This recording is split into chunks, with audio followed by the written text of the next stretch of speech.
Chapter 1467. Silence. Silence. This kind of deathly silence made the assault team, led by Vashj, very uncomfortable. Before the attack, Vashj had already given a death order, and everyone was even prepared to fight against their own compatriots.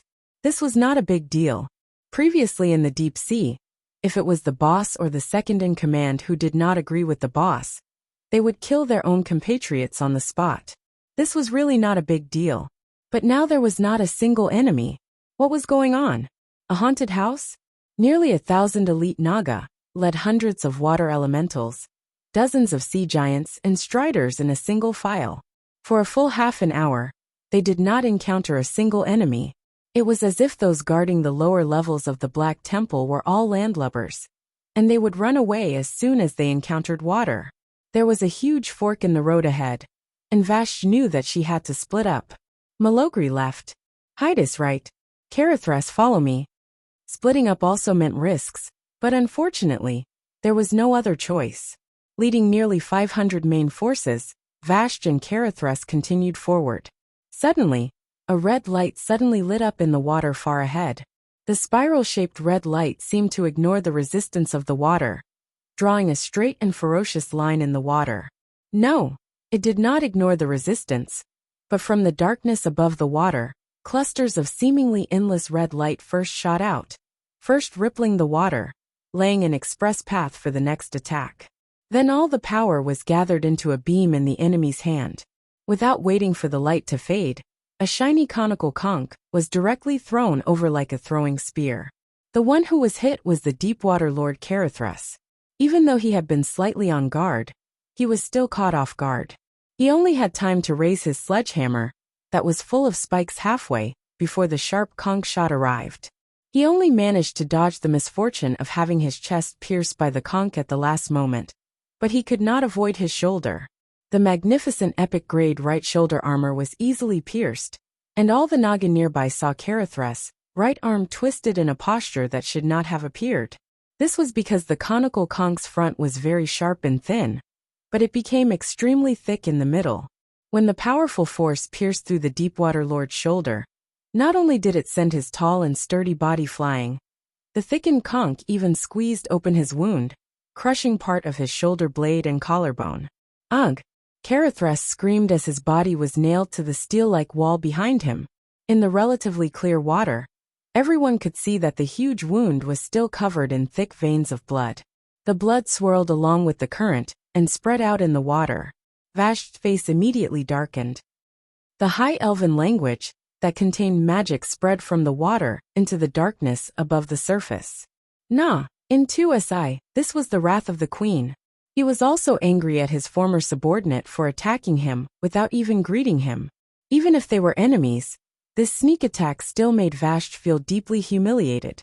The water level suddenly dropped, as if some machine was draining the water from the underground passage. Vashj suddenly took out a trident from her space storage bag and stabbed it into the water. Most of the water had been drained away, and what was left was only enough to soak Vashj's lower body. This was enough. The high ground in front was suddenly lit up, and the light of the magic lamp illuminated the surroundings, as if it was daytime. After a short moment of discomfort for the Nagas on Vashj's side, everyone saw that it was a huge rectangular space the size of a football field. On the high platform, a snake-tailed monster with red skin and scales was staring at Vashj. Nah, too. If the initial roar represented Vashj's anger, then the current call was a kind of perhaps pity, or perhaps it represented uncertain feelings. It was difficult to regard the monster in front of them as a Naga. He could barely be considered a male Naga in appearance, but there were already too many differences in his physiological structure. At first glance, he was bigger than most of the male Nagas. He had skin and scales that were completely different from Nagas, and there were many pairs of red cone-shaped spikes on his thick snake tail, which reminded people of the tail of a giant dragon. Although he still retained the thick arms unique to male Nagas, the two wings on his head that were unique to Nagas had all disappeared. The nostrils and eyes had degenerated to the point where they were almost invisible, and the entire front of the head was like a smooth ostrich egg. It was just that the lower jaw was even more terrifying. Originally, A male Naga would have a mouth of sharp teeth. Now there were only a few huge canines on his lower jaw, each tooth larger than a human fist. You demonized? Vasht's face was full of shock. Nan too did not answer, but instead stretched out his thick left hand with great reverence. Your Majesty, you are even more beautiful. No. Have you recovered your previous beauty? Vasht's face quickly changed from shock to coquettish. You're wrong. In fact, from the beginning of the fall of Azhara, I have always maintained my beauty, relying on the ultimate transformation that my Lord Duke Marcus gave me. After saying that, with Carathrus's low groan of pain as the background, Vashti changed back into her high elf form in a burst of light. A head of shiny red hair, an impeccably delicate face, and an exquisite and curvaceous figure that was intentionally or unintentionally posed in an S shape was perfect and enchanting. Vashti smiled faintly. Are you envious? Are you jealous? It doesn't matter. Come back. Tuan, you are already my subordinate. I am already a true demigod of Azeroth. I can remove the curse on you and let you become that tall, handsome, and heroic you again. It had to be said that Vashti was very good at winning over her subordinates. Restoring the glory of the High Elves from 10,000 years ago was the greatest wish of these Nagas, who had been suffering in the deep sea for 10,000 years.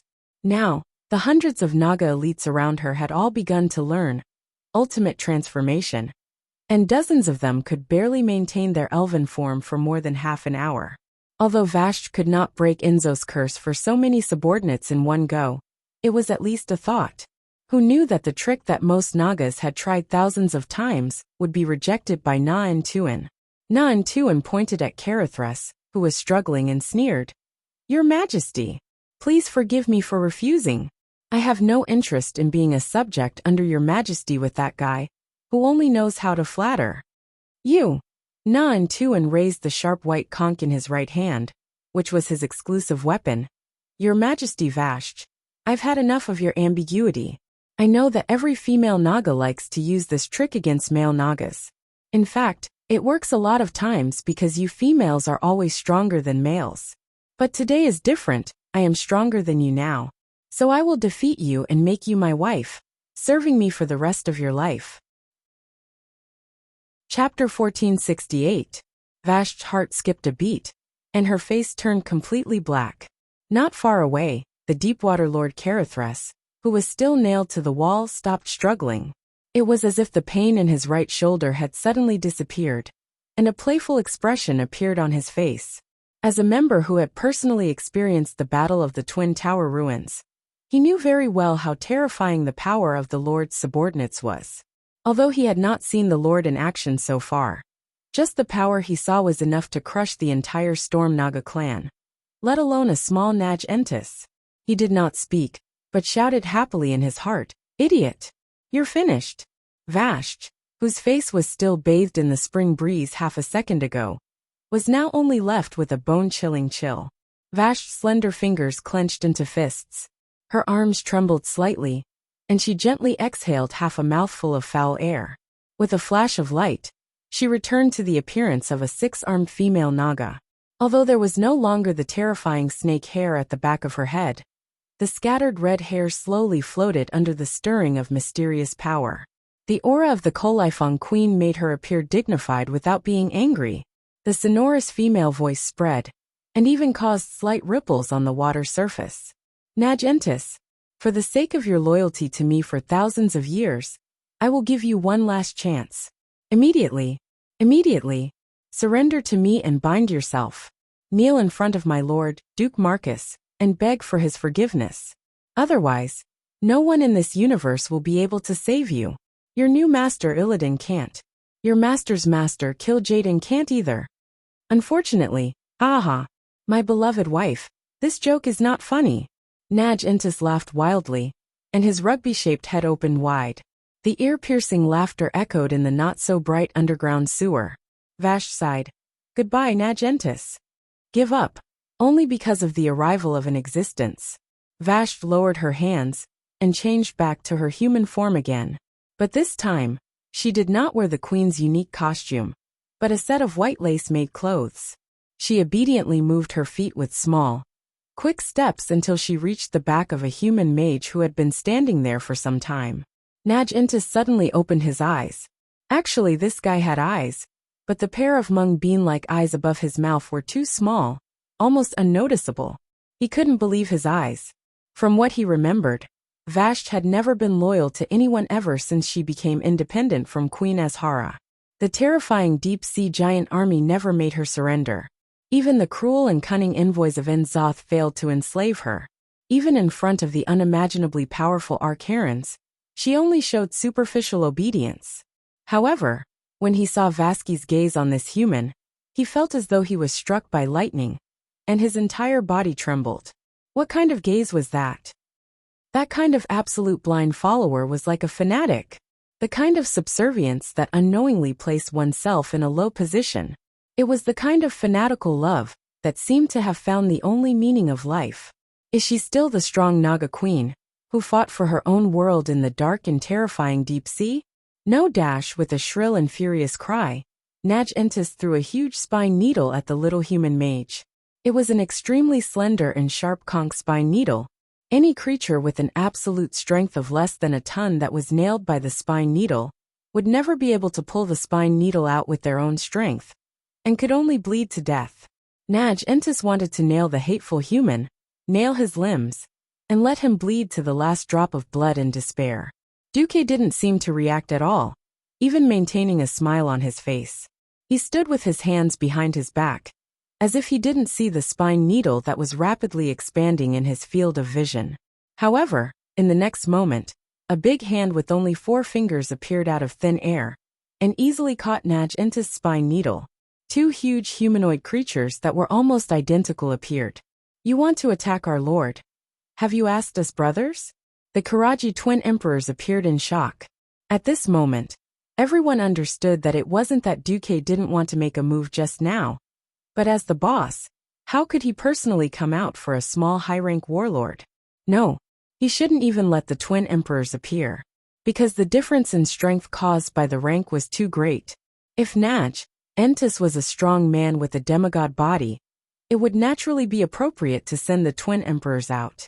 But everyone noticed that Naj was just an idiot whose body had been greatly strengthened by the demonic blood. His strength hadn't even stepped into the demigod realm. Calling out the twin emperors in this situation meant that Duque was unhappy. Perhaps the twin emperors had not been in battle for a long time, so they had the ugly appearance of being unable to take down Vashti a while ago. But the 2 brothers obviously had a better grasp of people's hearts. Their strength was obviously not equal, but they still called out the 2 brothers. There was only one meaning. Duque wanted a big victory, a crushing victory. Not giving Naj a chance to escape, the twin emperors rushed over together. Ha ha ha! Vecnalas used 4 continuous sword lights to deflect the spine needles that shot from above, below, left, and right in one breath. Vec Lore was even more fierce, completely disregarding everything, using his strange physical immunity constitution to directly crush them. Don't underestimate me. Come out. Tide. Naj fiercely swung his long tail full of spikes to the ground, and the water level that was originally only knee-high suddenly soared, swelling into a huge tide. Vec Lore snorted coldly and spat out 2 words. Ice seal. The huge wave that had just risen froze in an instant, turning into a huge ice sculpture. At this time, the Sword Emperor Vecnalas had already rushed to Naj's side. Roar! The high-ranking warlord roared, and the large conch that was his weapon slashed horizontally like a battle axe. The Sword Emperor sneered, and casually pressed down on the Karaji Emperor sword. It seemed that the conch was larger and heavier, but the moment the 2 heavy weapons collided, it was completely different. Naj was horrified to feel the other party's earth-shattering strength, which was completely beyond his ability to resist. In one exchange, his weapon was knocked away. Who are you? Naj exclaimed. The Sword Emperor didn't move in the slightest. Just a slightly nobler insect under my lord's command. With that, he flew up with a kick and sent Naj's huge body, which weighed at least 2 or 3 tons, flying. This wasn't the end. Suddenly Naj found that the ground, walls, and even the ceiling were cracking from all directions at the same time. It felt like an earthquake. because whether it was the ice or the stones of the underwater passage, they cracked at the same time and fell straight into the underground space. Chapter 1469. Whether it was the ice or the solid stone walls and pillars of the dark temple, they were like underwater to this mysterious creature, unable to stop it at all. And from the sound, there was more than one. What the hell is this? Vash's subordinates were a little frightened. Just then they heard Veclor's announcement. Go, Oro's children. Dismember that overconfident little demon. When the creatures lurking underground suddenly pounced out from the ceiling, walls, and underground at the same time, Vashj and her subordinates finally remembered where they had seen these terrifying creatures. During the battle in the ruins of the Twin Towers, the Alliance had used these earthworm-like creatures to dig holes. This time, they were used as weapons of war, and the effect was equally amazing. When Oro's children moved forward, they opened their mouths, and the thousands of teeth in their big mouths kissed and bit, and they could dig a big hole in the ground. The 6 crab-like legs behind the mouthparts moved gently, and they could push their bodies to move faster. Finally, the cracks on the hard stone spread to the ice layer condensed by the Demon Emperor, causing the ice layer to crack and shatter, splashing in all directions. Naj Entis, who had just been kicked away by the Sword Emperor, and was still dizzy from the fall, seemed to see an illusion. When he opened his eyes, he saw countless triangular teeth that seemed to grow out from every corner of the world. Under the contrast of the scarlet muscles of the mouthparts, they spun and pounced at him. Don't even think about killing me. Naj Entis waved his conch, and several spine needles shot into one of the squirming mouthparts. This time, the spine needles that had been tried and tested were no longer effective. Naj Entis could clearly hear the sound of his spine needles breaking. Then the broken spine needles, along with the ice and stones, were swallowed into those teeth. Naj Entis finally panicked. The most correct way to deal with this kind of underground creature was to dodge first, and then attack the side of the mouthparts. But now above, below, left, right, front, and back, all 6 directions had revealed wriggling mouthparts. Just this formation alone was enough to make him wish he was dead, let alone the Twin Emperors outside, glaring at him like a tiger watching its prey. Naj Entis tried to break out of the encirclement, and sure enough, he was blasted back by the Sword Emperor. Feeling the stench, Naj Entis finally despaired. No! He frantically swung his conch-like weapon, but in the next second, the Oro descendant on the right swallowed the conch along with his right arm. Next was the left arm, then the tail. Every one of Oro's descendants had bitten a part of Naj Entis's body. At this time, a cruel light bloomed in the eyes of the Twin Emperors.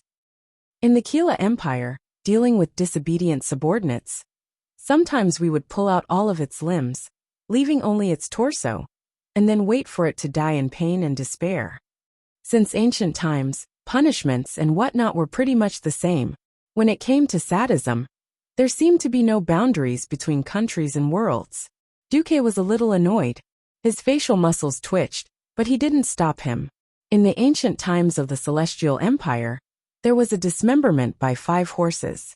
Who knew that this time the Twin Emperors would actually come up with a dismemberment by 6 insects? Don't ask why the lower body of a male Naga only has a long tail. Why do they need 6 insects? Initially, Duque did not know about it. It was not until today that Duque found out that the male Naga actually had a physiological structure similar to that of a snake. Hey, I didn't ask you to make it so dirty.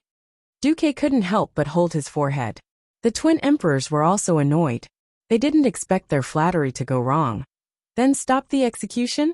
Duque rolled his eyes and looked at Naj Entis, whose 6 limbs were deeply embedded by sharp teeth, twitching and wailing desperately. Who the hell would stop it now? Could it be that if they stopped now, Naj Entis would shed tears of gratitude and join Vashj? No. For a narrow-minded guy, no matter what kind of kindness was given, it would not be enough to erase his past resentment. It would only bury this hatred deep in the bottom of his heart, until one day it took root and sprouted again. Duque sighed. Continue. I'll leave the rest to you, Salagia. Yes. Vashj bowed her head deeply. Duque turned and disappeared into the dark passage, and his background was a huge limbless torso with flesh and blood splattering everywhere. Sword Emperor, You guys quickly pull that thing out after eating it. The blood of a high-level demon will contaminate you. Drink Shatrath holy water immediately after eating it. Demon Emperor. Hehe. Nagentis. Your soul belongs to the magic net. As soon as Nagentis died, all the Nagas in the entire underground passage immediately chose to surrender. It was not shameful to offer their loyalty to their queen. Anyway, they were only forcibly bound by High Warlord Nagentis. The battle broke out in the entire Black Temple complex. On the Adama platform. Support. We need support. A big guy Doomguard. The brown-skinned Doomguard wielded a huge broadsword and easily beheaded several orc warriors. However, in the following days, it had to face its former compatriot, an Apocalypse Guard with 2 black chains circling it in a clockwise direction. Traitor! The Doomguard scolded. I don't want to. The Doomguard, enslaved by the Warlock, had a ferocious look on his face. He tried to resist the Warlock's control, but failed again and again. He could only desperately swing his sword at his compatriots. The demons enslaved in the Legion Fortress had now become one of the core siege weapons of the tribe. The ruins of Karabayr in the south. Faced with the attack of the Doomguards, the Alliance's approach was completely different. Similarly, the defense warriors went up to resist the first wave. Those who could resist the first wave would receive help from their companions. Those who were not so lucky were directly knocked dozens of meters away and fell heavily to the ground. Even more unlucky, their shields and heads were cut in half and turned into corpses. This was a double test of skills and equipment. If they could survive this trial of blood and fire, they would be able to obtain the most valuable combat experience, as well as the purified equipment of their enemies. Moreover, they did not rely on themselves to fight. Many new weapons of the Alliance also grandly appeared.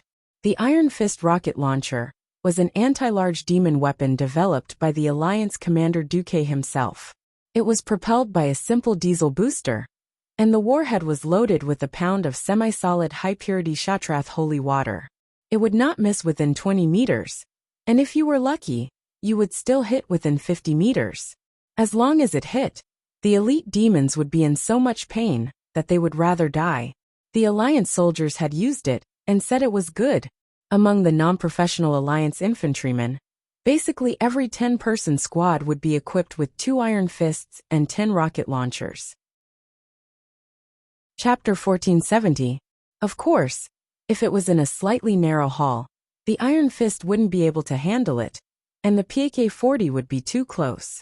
There was also the spare Logi 1875 cavalry cannon. The problem was that the Alliance didn't send many strong people this time. This was one of the more depressing things for the Horde. Most of the strong people in the Alliance were holed up in Azeroth. They said that they were there to consolidate the rear and stabilize the economy. If it wasn't for the fact that the Alliance had been kind enough to save the orcs, Thrall would have suspected that the Alliance was plotting something. Originally, this kind of cannons that were spread out in a herringbone shape were quite easy to use. At least 3 skilled cannoneers were needed to operate it well. It wouldn't be a problem for the muscular dwarves to do it and drag it away. Logically speaking, it should be called an infantry cannon. First of all, this wasn't the real PK-40. Because it was for indoor use, the shameless Duque directly made it a weaker version. The length of the rifling was reduced from 2.4 meters to 1.5 meters, and the length of the cannon was reduced from 3.7 meters to 2 meters. The bugs were also tough. After a battle, the Bugmen warriors were fine after more than 100 cannons. If it was a human, their organs would have been dislocated and they would have died. In the assault team, every 200 people was equipped with a PK-40 75mm cavalry cannon. Mirrodin smacked his lips. You make it sound like your warlocks didn't get information from the demon. The Alliance is similar, but we happened to catch a high-level one. The problem was that Duque was very confused about this strange thing. I can feel the power of this demon, even though I haven't fought it directly. Orgrim sighed. When the Alliance spent half a day clearing out their respective targets, and then brought the flames of war to the Black Temple, the first difficulty came. Mirrodin recalled. According to the information, it should have been created by Magtheridon, but Magtheridon didn't seem to have enough energy to make it move. It used to be just a pile of stones, not a demon. But Illidan injected a blue demon energy into this giant hellfire. That's how it came to be. The Karaj Bugman bosses praised this move. Orgrim was the one leading the charge, and Muradin Bronzebeard was the Alliance's leader. The PK-40 was the best choice. According to Duque's theory, the machine guns and cannons that were trio-produced were all due to the lack of precision. Basically, if they were not built to the size of a house, they would not be able to fire continuously. The situation of jamming was very serious. When it wasn't so urgent, the dwarves invented a very shameless tactic, which was to directly install this kind of cannon on the back of the Karaji insect mount. Duque didn't know what he was doing, but the Alliance's technology tree was a little off. The Horde and the Alliance were using their own methods to train their warriors on the northern and southern battlefronts. Looking through the binoculars from afar, Orgrim felt like he could already see countless warriors of the Horde being burnt to a crisp by its flames. In order to ensure as much armor-piercing power as possible, this inevitably reduced its effective range to 500 meters, but it also succeeded in reducing its weight from 1.5 tons to 800 kilograms. The Karabaya ruins was an extremely complicated place. His exact words were, "God is F** King Holy Light. How dare you call yourself an infantryman? You're my cavalry. No. You have to change it to a cavalry cannon." For the time being, for the sake of high mobility, each group of PK-40 will be equipped with 2 trained pack horses that are not afraid of explosions or a Karaji insect. The only drawback was that it only had a shelf life of 30 days. In indoor combat, the demon guards could be dealt with by professionals, but against the Apocalypse guards, other than Iron Fist, the Alliance also needed a medium to long-range firepower to cover them. Speaking of which, how could a cavalry charge with such a heavy cannon? Especially this kind of PK-40 cannon. Because of the support of the Naru of Shatrath City, the Alliance specially made a batch of Holy Light cannons. The specific principle was to place the warheads of the cannons in the direct range of the Nara's light for a night. Then within 30 days, any demon below the rare elite level would all be killed in one shot. The Infernals were least afraid of close combat. This curve-firing short-range artillery was similar to a mortar. It was similar to a mortar, but it had a penetrating power that a mortar did not have. In general, it was not as powerful as the PK-40 against large demons, because the total weight was less than 300 kilograms. Although Duque's instruction was to find a horse to lead it, when it was urgent and the distance was short, the dwarves directly carried it. Soon the Alliance soldiers knew how far-sighted their commander was. After announcing that Vasht Naga had occupied the lower waterway of the Black Temple, the Alliance soldiers passed through the military ramp that the Naga had built and came to the platform in the middle of the Black Temple. There was a training ground that was at least the size of 10 football fields. Now even the brakes were saved, and because they had been dealing with large enemies recently, the machine guns and automatic rifles that should have been developed were all gone. Instead, cannons that were close to the level of Earth's World War II were made. There were too many soldiers and too few long-range soldiers. I really don't know where the Alliance's accurate intelligence comes from. Orgrim complained a little. Duque was also speechless. I know, Supremus. Orgrim's face was obviously conflicted. In the past, this was the place where Illidan trained Illidari's troops, and now in front of the Alliance were waves of demons. Demon guards, hellhounds, infernals, and a few huge abyss lords. It couldn't be helped. The tribe was almost entirely made up of muscular men. If it wasn't for the Sun King and Nastrian's forgotten pharaoh, the tribe could be said to be full of melee fighters. Originally, as the Temple of Karabayr for the Drenii, the terrain here was quite open, and many of them were large palaces. Unfortunately, it was scourged by the fell orcs for more than 10 years, and then the demons came to cause trouble. A large group of Eridar warlocks did summoning, forbidden experiments, and so on, making this place a mess, and the terrain became incomparably complicated. Not to mention the large group of monsters in front. Just this huge infernals was equivalent to the bane of the tribe, because the tribe was now from top to bottom, from the small soldiers to the strong heroes. It was all unbalanced. But in the Alliance, The military was Du's word. So in the end, it was strangely called the cavalry cannon. Muradin curled his lips. Have you seen the intelligence on this guy? And guarding the gate of the training ground was a very special infernal. No one had ever seen such a big infernal. It was too big. It was so big that if Doomwalker was still here, he would probably be shorter in front of its exaggerated height of 15 stories. Chapter 1471. Advanced. How advanced? Orgrim did not believe that the information Duque stole from the ancient war would be completely applicable 10,000 years later. Second only to the two great commanders, Archimonde and Kil'jaeden. Since recovering his memory, Muradin had matured a lot. Since his elder brother had repeatedly told him not to reveal anything about Duque, then Muradin did not mind bragging.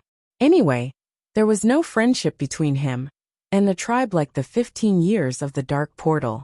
When he went to Northrend and was tricked by Earthies, the old tribe had already collapsed, and Sar was still a prisoner of Lordaeron. Muradin did not know that his bragging this time would actually trigger an incredible chain reaction in the future. The front line was in a dilemma, and the commanders in the rear were also having a headache. At first, when he saw the enemies in the training ground exposed within his field of vision, Buleng directly ordered the bombardment. Then, perhaps having learned the lesson of the Doomwalker being bombarded, Akima's destruction seemed to have been contained. The Black Temple restored the magic defense system, and all the direct artillery shells were bounced off by a magical dark disc-like thing. This brought the problem back to square one. The Alliance could send people in, and the protective circle would not reject any direct invasion of soldiers, but the casualties would be bound to be very serious. According to the strategy revealed by the Alliance, this big guy could summon volcanoes. If they wanted to kill it, they might have to send an army to be sacrifices for the flesh mill. Let me go. Dragon Slayer Gruul stood up panting. Wait. Let the people below clear the obstacles first. Those demon bastards don't have to send out the Dragon Slayer. Besides, the Alliance hasn't made a move yet. Sar did not dare to dissuade him directly, so he tried to persuade him tactfully. Okay. I hope the Alliance you speak of is really as strong as you say. Gruul was not so easy to talk to. In the eyes of Gallen, the weak deserved to be dominated, just like Gallen had enslaved the ogres for thousands of years. Perhaps Gorin would temporarily endure in order to escape from this desperate world. But once they found that their allies could not stand on the same level as them, then they would definitely not hesitate to attack their allies. On the other side, William caught a glimpse of the scene where Thrall was persuading Gruul. He chuckled and turned to Valera. Although having an extremely powerful uncle puts me under a lot of pressure, sometimes I wish Uncle Duque could be more powerful. Valilla shrugged and returned the little I know look. Duke Marcus had never disappointed the Alliance. Not in the past, not now, and not in the future. Indeed, Duque's voice came from the commander-level magic communication network. All troops retreat. Leaders, please start reading the information of the leaders of the Darkness Shrine. The expression on Sal's face was a bit interesting. Did Duque's words mean that this big guy who gave anyone a headache was already a piece of cake? At this moment Duque, who was sitting upright in Karazhan, crossed his legs and enjoyed the massage service of the Windrunner sisters. Perhaps the descendants of the magic element were too troublesome. Anyway, Aurelia and Sasha's bellies did not seem to be bloated, so it could not be considered as making pregnant women do hard labor. Ha ha ha. This is called strategizing light years away. Who is more awesome than me? Duque laughed. Aurelia could not stand it anymore. She was originally going to massage Duque's back, but in the end, it turned into twisting his soft flesh. Humph. Io, you guys are not willing to go out and fight to death. I'll control it. Can't I have a rare chance to show off? Yes. It's not a problem to order Vashj around. Sasha's words made Duque feel a little apologetic. This Salagia volunteered. I didn't want to either. But Vashj's divine sword at the tip of her tongue was too smooth, and I couldn't help but slap her. In the cinema-level widescreen magic mirror, the scene changed. The demon army, who were waiting in formation, did not see idiots who were going to die, but a world-shaking shock. Earthquake? No. It was a flood. Using the abilities of Oro's descendants, several large pits appeared in the large training plaza. In a few breaths, the few pits became dozens, then hundreds. At first, these pits had all the demons above them trapped in, and these bottomless pits looked like destructive traps. A few seconds later, the rumbling sound of water coming from deep underground told everyone that this was not a pit at all, but a waterway specially opened for water to gush out. Suddenly, a humongous water elemental appeared. This enormous creature was almost half the size of a town. Its two arms were like two cargo ships, and its enormous inverted triangular body was like a mountain. Mortals standing at its feet would not be able to see the top of their heads, even if they looked up. The water swirling around its lower body formed a waterspout, and the turbulence brought with it specks of azure light, very beautiful. But as soon as this enormous creature appeared, the platform that was at least 50 meters above the ground of Moonshadow Valley sank into a vast ocean of water. Unstable hiddens. Thrall was truly shocked. He had never thought that the water elemental that had attacked the ruins of the Twin Towers back then would actually display terrifying strength close to that of the water elemental king. The legendary water elemental lord of Azeroth, Tidehunter Neptulin, was only at this level, right? Whether it was Thrall or the other existences, they had all been deceived by Duque. How could a mere Serpent Temple boss have this strength?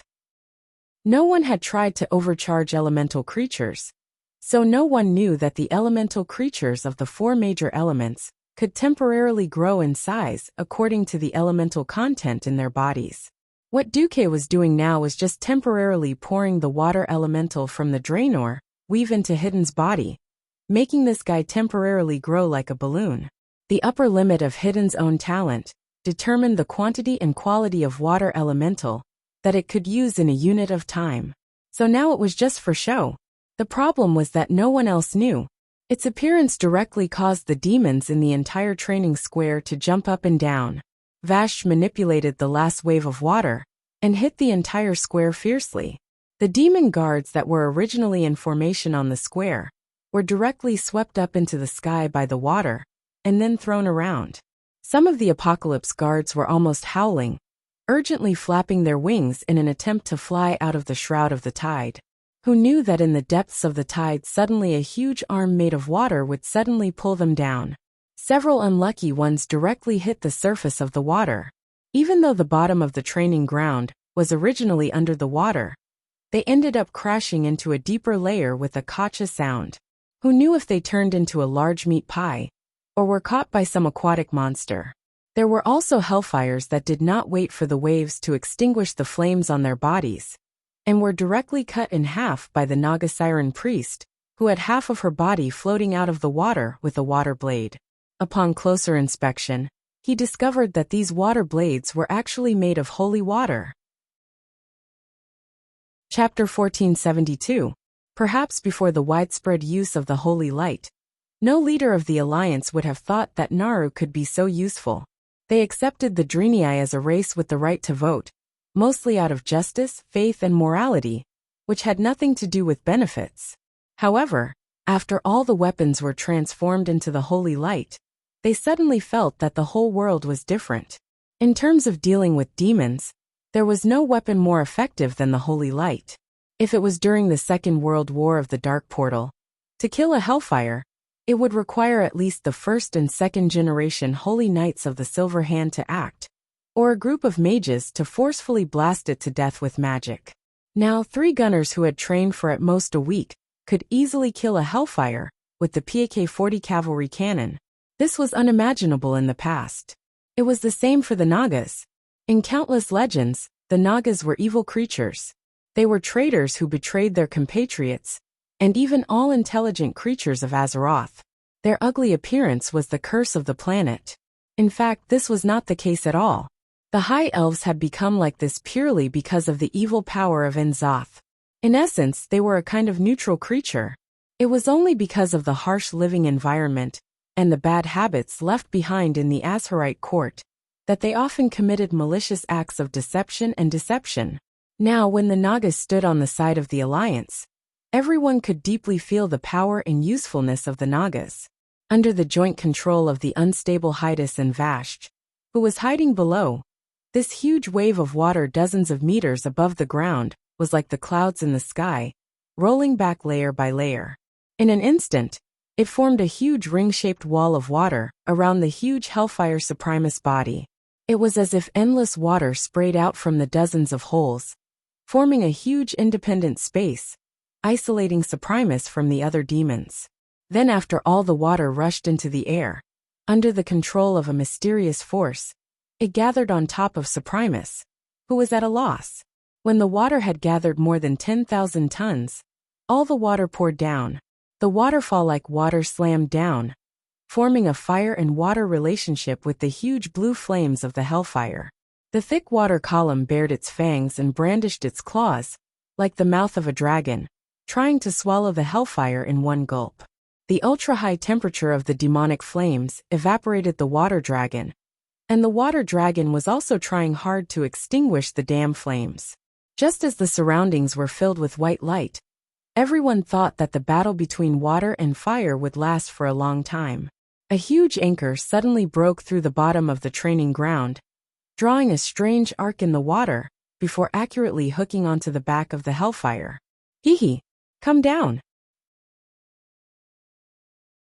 A huge sea giant revealed half of his body through a big hole. He then pulled the thick iron chain connected to the anchor with one hand and dragged Supremus down. If it was a battle of pure strength, Supremus might not necessarily lose to Morogrim Tidewalker. It was obvious that there were other existences that had dragged hellfire into the water. Everyone seemed to see a super big fish the size of a small fortress biting on the chain to help. A Vashj subordinate, the big fish boss Yesler, also helped out. In a land battle, Supremus wasn't afraid of Vashj subordinates. Now, with a single order from Duque, the land battle had turned into a water battle. Could it be that a mere large hellfire could overturn the heavens? A few Serpent Shrine bosses acted together, and suddenly Supremus was forcibly dragged into the water area of the lower level of the Black Temple. Strings of blue bubbles were still bubbling up from the deep waters, popping and popping one by one. This seemed to indicate Supremus' inevitable fate. High temperature could indeed evaporate water. But how much could it evaporate? If 1,000 tons wasn't enough, then 10,000 tons. If 10,000 tons wasn't enough, then 1,000,000 tons. At the end of the day, this was an issue of conservation of energy. Now, Vashj had used the Kolifong Reservoir's water pump to transfer almost all the water in the outland. If a mere Supremus could evaporate the water of a continent, then there was nothing to say. Otherwise he would definitely kneel. No one wanted to know what kind of game Vashj subordinates were playing with this large hellfire in the deep waters. Anyway, when Thrall and Varian saw Duque appear again, it wasn't long before Vashj also arrived. She transformed into her high elf form and bowed. "My lord, Supremus has been executed, but more than half of the water pump is broken. We can no longer move the water pump to a higher place. The Storm Naga's next role will be quite limited." Duque didn't care. "It's okay, you and the Storm Naga did well. There will be scribes who will record the credit for clearing the supply line and taking care of the Doom Walker, Nagitus, and Supremus. If we take down the Darkness Shrine, you will definitely have a share of the spoils of war." Vashj's face was filled with joy. Victory was a good thing. As long as there were spoils of war, it would definitely make the Nagas feel a stronger sense of belonging to the Alliance and their master Duque. Naturally, what she said was another matter. The Storm Naga is already very satisfied to be able to share a little of Master's glory. "You're not an outsider, no need to be polite." Duque waved his hand. "Next, who else under you can attack the high-level Darkness Shrine?" Vashj raised her hand, and the ancient longbow engraved with magic patterns immediately appeared in her hand. Her face was fanatical, and she only said one word. "Me." "Very good." Thrall was envious of Vashj's performance, and he couldn't help but sigh in his heart. Indeed, there was no harm without comparison. It was not easy to take in the Gorin tribe, but deep down, Gruul was extremely arrogant. Not to mention the Gorin tribe, even the Forsaken and the Goblins gave Thrall a feeling of being united on the surface. Unlike the Karaji insect people and the Storm Naga, They were like loyal dogs from the start, and they did not even have the right to vote. In politics, they were absolutely consistent with the leader of the alliance. In the past, the great chieftain had the final say in the tribe, and everything was decided by the great chieftain. The alliance was more like a rookie alliance, and they were a bunch of hindrances. Now the alliance was like the horde, and the horde was like the alliance. Under Duque's command, the various kings and leaders of the alliance performed their respective duties and operated efficiently. On the contrary, the horde had all kinds of contradictions. If it were not for the Burning Legion and the Calamity Legion, the horde might have fallen apart on its own. Shaking his head and dispelling those bad thoughts from his mind, Thrall looked at the situation in front of him. After Suprimus was dragged to the lower level and killed, the flood quickly receded.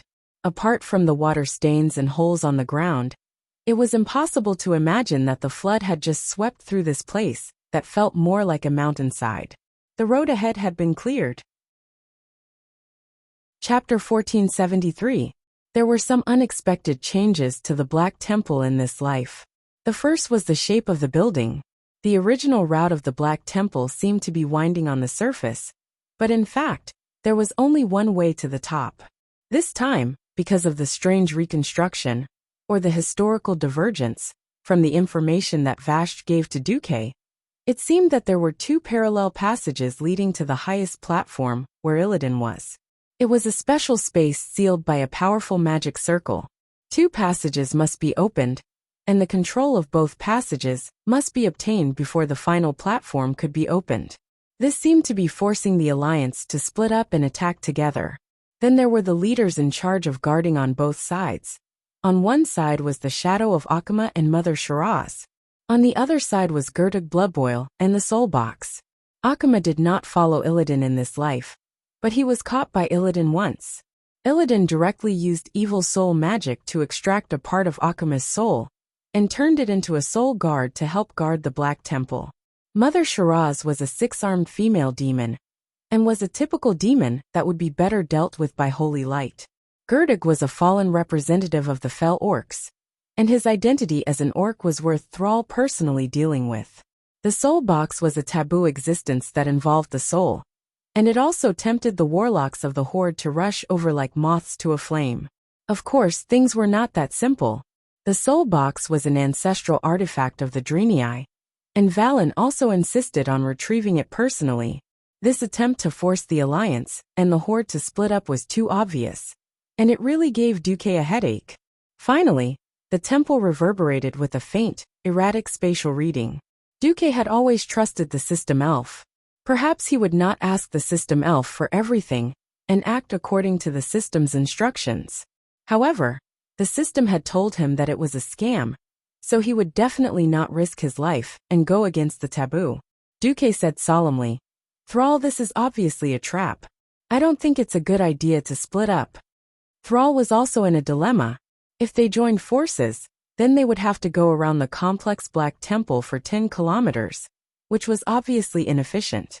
And after gaining the support of the Nagrand orcs, not only Thrall, but the entire Horde's chieftains had a subtle change in mentality. That was a natural unwillingness after their strength increased. Working together also meant that the Alliance would receive a large portion of the spoils of war. Why was it always the Alliance who ate the meat, and the Horde who drank the soup? Look from the Molten Core, to Blackwing's Nest to Ahn'Qiraj to the Outland. Each time, the Alliance would take it all away. Not only did they want equipment, but they also wanted to pack up their enemies and take them with them. The tribe did not hate him, but they were still envious and jealous of him. Orgrim noticed this and was about to say something, but the dragon slayer Gruul gently clenched his fist, which was bigger than a small house. His fist cracked and rumbled. "It doesn't matter if it's a trap. Illidan is known as the king of the Outlands, but he has never dared to step into my territory. If he dares to come, I dare to hang his corpse on Blade Mountain. Hee. It's a pity that he's too small and doesn't qualify as a specimen. Hee. Gruul naturally had his confidence. He, who could anger the Black Dragon Legion, had never been afraid. Duque still wanted to dissuade him, but a major question lingered in Duque's mind. Had Illidan returned to the Black Temple? If he did, Then Duque believed that as an agility hero, Illidan, who was still in a demigod state, had the ability to kill most of the Alliance leaders. It was quite dangerous to split up like this. If Illidan did not return, then the remaining bosses of the Black Temple would be a piece of cake. If they could take down the Black Temple before Illidan returned, it would be equivalent to cutting off Illidan's last foundation. When that time came, Illidan, who was like a lonely ghost, would not be a threat. The Horde still hopes to split up. Thrall took a step forward, his eyes showing a sense of determination. The Horde should not be a vassal of the Alliance. Not in the past, not now, and not in the future. If the Horde was not easily liberated from slavery and became slaves of the Alliance, Thrall himself would not forgive himself. But recently, there had been a lot of such voices, criticizing Thrall's concessions and obedience to the Alliance. This also put Thrall in a dilemma. It had nothing to do with justice or morality. It was purely about the different positions and interests between the Alliance and the Horde. At this moment Valen came. If that's the case, I hope to lead a Draenei army to join the Horde. The Soul Box is a holy artifact passed down by the Draenei ancestors. We hope to personally retrieve it, now that the Horde and the Alliance are allies, and the new Horde is not crazy fell orcs. I believe that Great Chief Thrall will not harm the Draenei. Valen's soft yet firm words made Thrall feel a headache. The Draenei's fighting style is very different from the Horde. This doesn't seem to be convenient. Apart from the Soul Box, the Draenei will not participate in battles, and they do not ask for spoils of war. We only want the Soul Box, Valen insisted. Valen's request made it difficult for Duque. This was also the trouble with idealistic swindlers. Once they set their mind on something, even 10,000 cows could not pull them back. Then your safety. Duque had to emphasize this point. Valen's identity was too special. Not only was he one of the leaders of the Alliance, but he was also an important key for the Alliance to defeat the Burning Legion. There were many secrets that no one else would know if he didn't say it. However, Valen could be considered to be divided into two in the original history. In the normal main storyline, Valen was still the Great Quack, but in the timeline of the King of Draenor, Valen was dead. Duque firmly believed that with him pushing the course of fate, there would be no King of Draenor. The problem was no one knew what Valen would become. Facing Duque's concern, the two Draenei behind Valen strode forward at the same time. We will be responsible for the Prophet's teacher's safety. Merritt, a hero-level garrison officer, his combat power and loyalty were unquestionable. Hoof Imriel. Duque did not know what to say about her. Should he say, as long as it was gold, it would always shine? During this period of time, Hoof's growth was simply astounding. After being forced to be a commander by Duque, Imriel seemed to have turned on some strange switch, and suddenly awakened her talent as a commander. Other than the battle at the Illidari sentry post and the Legion fortress, she performed outstandingly in the following battles to clear out the Moon Shadow Valley. Now Hoof was already a nominee for the next bishop. Chapter 1474. The Draenei were similar to the Night Elves, in that they had a dictatorship. In the entire race, the power was concentrated in the hands of the archbishop and the bishop. For Hoof to be able to become a bishop candidate, it was already a sign of ascension. In any normal race or country, this would be an incredible thing, because Imriel was too young and lacked experience. Unfortunately, the Draenei had been hunted for 25,000 years. It was not easy for them to sneak into Draenor to recover their strength. Then Kill Jaden instigated Nazul to launch the orcs, and once again, the Draenei were almost annihilated. Now the Draenei did not even have many soldiers, let alone talented people. Most of them were civilians who were malnourished not long ago. Not to mention education, they could not even hold a weapon. Imriel's ascension was a little like picking the tall ones out of the short ones. On the other hand, it was because Imriel was in the right place. Don't forget, even if Imriel was just an apprentice of Karabaer, her teacher was Valen. The god race had never cared about bloodline, only about teacher. With this relationship, as well as a good battle record, Imriel was able to get along well with the major races of the Alliance. And of course, more importantly, she was a talent that the Alliance's commander, Duke Marcus, valued. although the Alliance's reliance on holy light weapons was quite high. On the contrary, the Dreenei's reliance on the Alliance's daily necessities was even heavier. The Dreenei urgently needed a bridge to smoothly communicate with the Alliance, and obviously, Imriel was quite suitable. Regardless of the motive, Imriel's promotion was inevitable. The current hoof was no longer the novice apprentice who wore rough leather pants, a white shirt that revealed the back, and held a broken axe when Duque first met her. The Burning Legion's demons had destroyed and swept through countless worlds, and their equipment was also the best. Darkness and light were mutually exclusive, and when the demon's equipment was purified, it would become the sharpest holy weapon. At this time, Hoof was wearing a set of light purple pattern plate armor. Whether it was the middle of the gauntlets, the middle of the leggings, or the center of the breastplate, there was a magic stone the size of an egg. The faint holy light energy that flowed out was enough to shock any demon below the level of a lord. It was a short war hammer with a hexagonal edge. It was full of holes that had been repaired after many battles. It was an epic-ranked small round shield. One could even see the marks left by the Hellhound's horns, the marks left by the Demon Guard's axe, and the marks left by the Apocalypse Guard's greatsword. Duque sighed softly. It had only been a few months, but the young and inexperienced Hoof had already grown up. Imriel had changed a lot. The only thing that did not change was the exaggerated curve of her buttocks, and the standard S-shaped bend of her legs. Noticing that Duque's gaze was on her perky buttocks, she blushed slightly, and shifted her body, so that she was facing Duque. Now she knew that the little advance party mage Mark Dooku, who had been with her before, was actually a substitute for the leader of the Alliance. He really couldn't tell anyone about this strange feeling. After that, he didn't have the chance to talk to Duque about it. No matter what, this was a strange fate, and a very special experience. But now, she had to express her will in a businesslike manner, just like Merritt. Duque looked at Imriel, the heroine who was supposed to be the leader of the Dreenei in history, and then at the old shaman Valen. He sighed and said, "Our main force is restraining your old friend, so we can't give you too much support.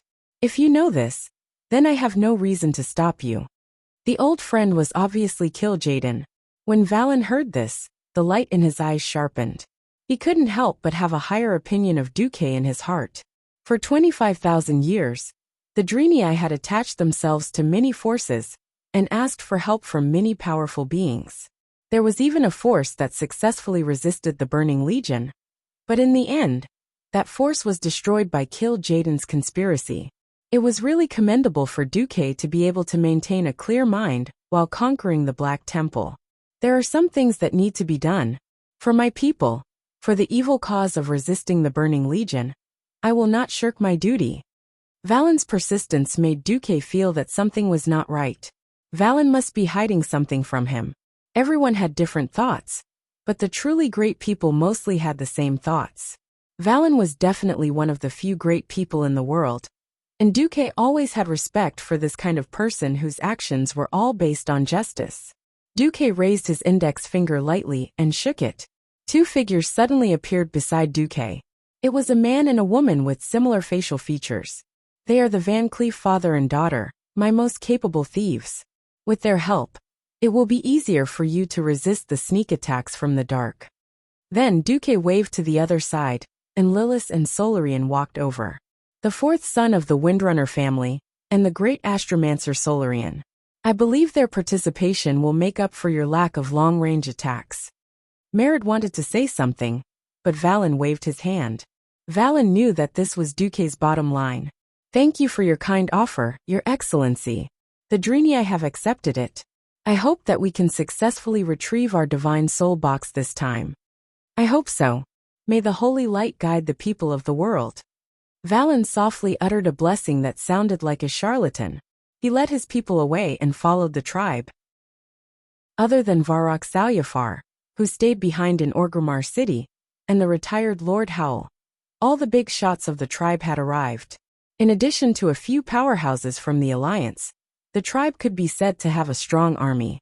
The Alliance seemed to be weaker, with only Varian, Fandral Staghelm, Muradin Bronzebeard, and Haduran Mingi as the vanguard. But the main formation was controlled by Duque, Mark Dooku, and the demigod Vashj. If not for the dragon slayer Gruul, the tribe would have been completely outdone by the alliance. The problem was that Gruul was too large, and the attack in the temple still had to rely on the original main formation.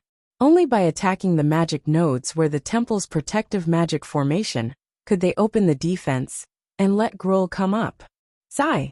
Looking at Valen's back, Duque felt as if there was a trace of haze shrouding Valen's back. He sighed softly and finally turned his head. Varian, I'll leave this place to you. Unless we see Illidan, Vashj and I are unlikely to attack. Varian nodded. Understood.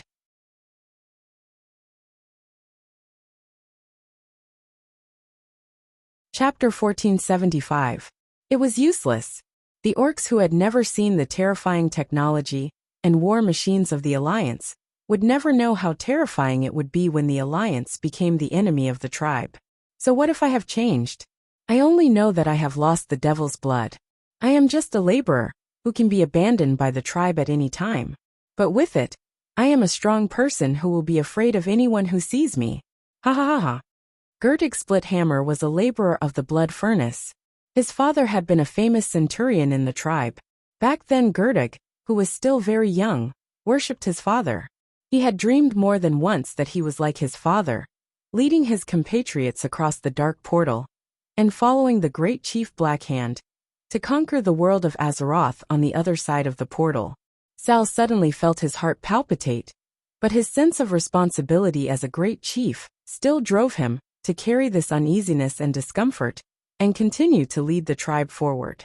He longed for power, not as a chief who could be abandoned at any time, but as the power of a warrior. The power that his parents could not give him, and only the blood of the devil could give him.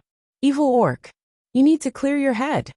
Cain charged forward, and the totem pole that was as thick as the beam of a house was smashed towards Gerdig's head. Unfortunately, Gerdig's dream was shattered. This was originally a great opportunity to kill Old Cow, but Gerdig disdained it. Old Cow sank into 8 seconds of thinking about life. Sal's face was as black as ink. It was not just 1 or 2 people.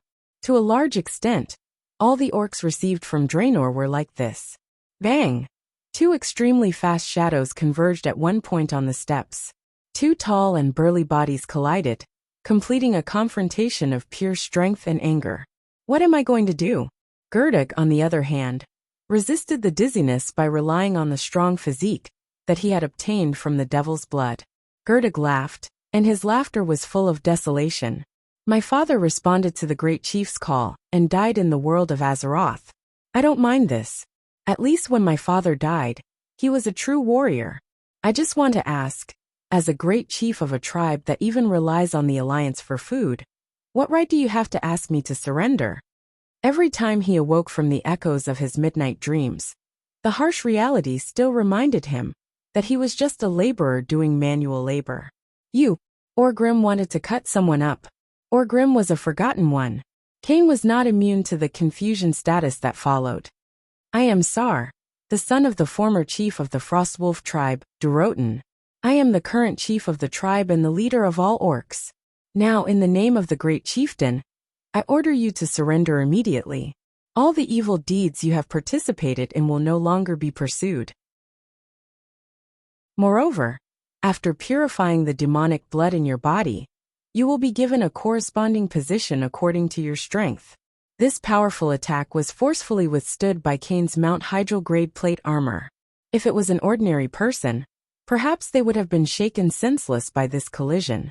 Gerdig's body, which had been greatly strengthened by his dark powers, only needed to raise his left arm, which was covered in spikes, to block Cain's probing attack. Orgrim hurriedly shouted, "Great Chief, there's no need to explain to this madman. If I want to explain, I'll do it after I beat this guy up and feed him holy water." Sar sighed. The world has changed.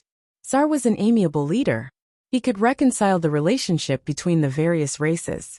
However, his human-like side made him lack dominance. In the eyes of many traditional orcs, he was weak and easy to bully. Who am I? His father, the Black Hand Chief, and millions of strong orc warriors were buried on the other side of the door.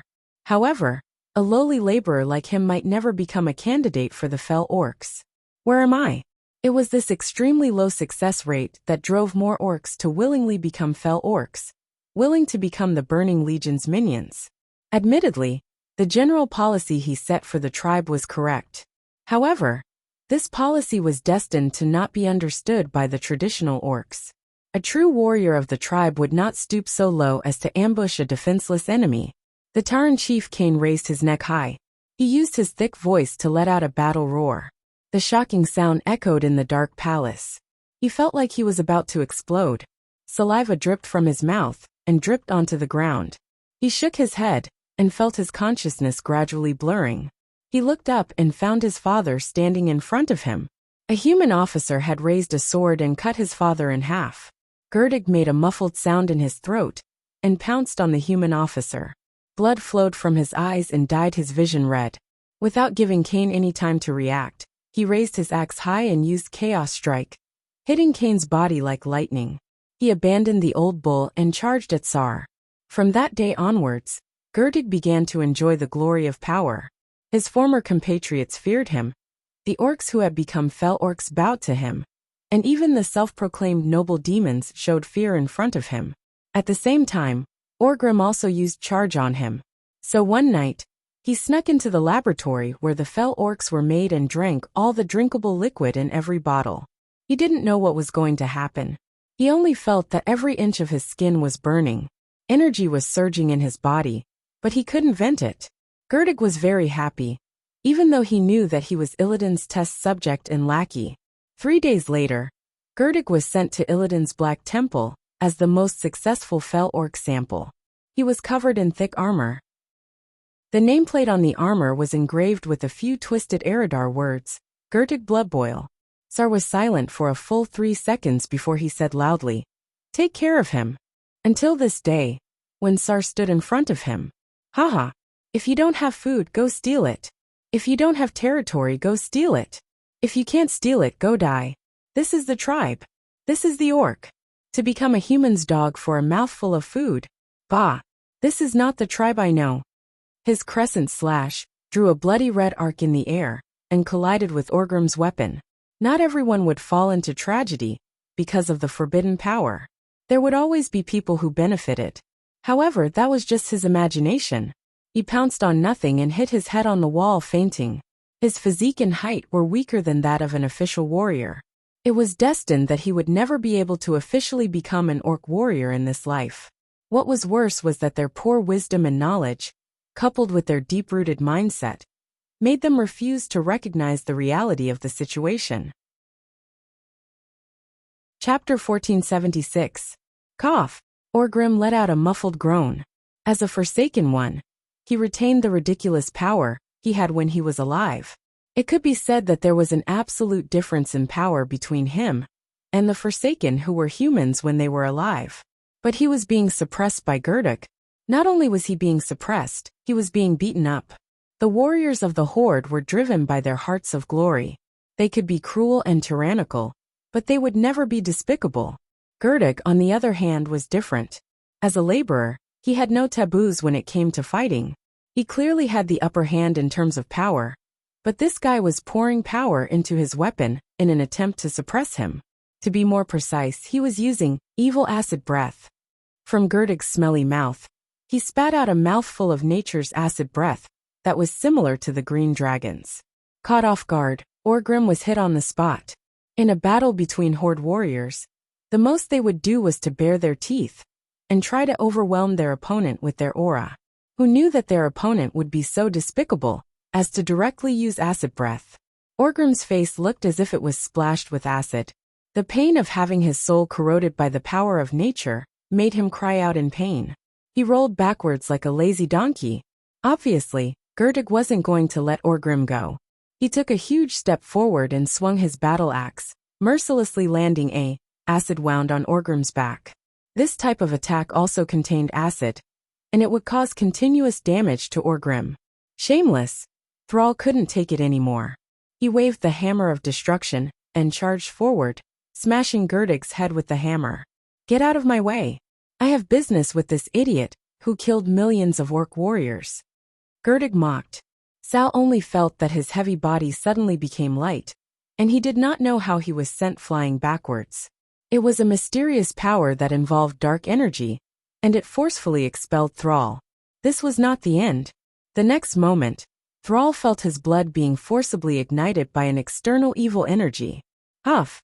It was as if there were 100,000 lighters in his body, using small flames to roast every inch of his blood vessels. Although the pain of his blood boiling was not enough to make Sal collapse, it was definitely not a good feeling. Sal suddenly understood how this traitorous evil beastman in front of him got his surname, Bloodboil. Gurchij's abilities were practically the enemy of all living beings. Sal was a little regretful. If he had followed Duque's strategy and configured the tactics and strategies in advance, he would not be in such a passive position. There were so many powerful warriors in the tribe, and it was long past the time when 2 or 3 little kittens could only hold up the front. Just as Gurtig sent Sarflying Gogoma, who had been subdued 2 months ago, and was originally guarding the walls of Hellfire, pounced forward.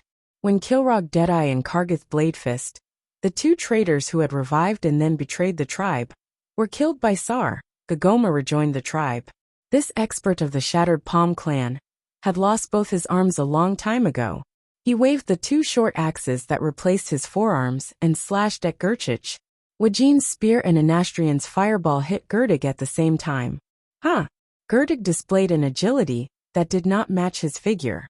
He actually took an extremely exaggerated step back, retreating a full 5 meters. There was not the slightest bit of annoyance on his face. Instead, it was full of ridicule. He spat out 7 words. "Come out. Soul box." As soon as he finished speaking, the entire environment around him suddenly changed.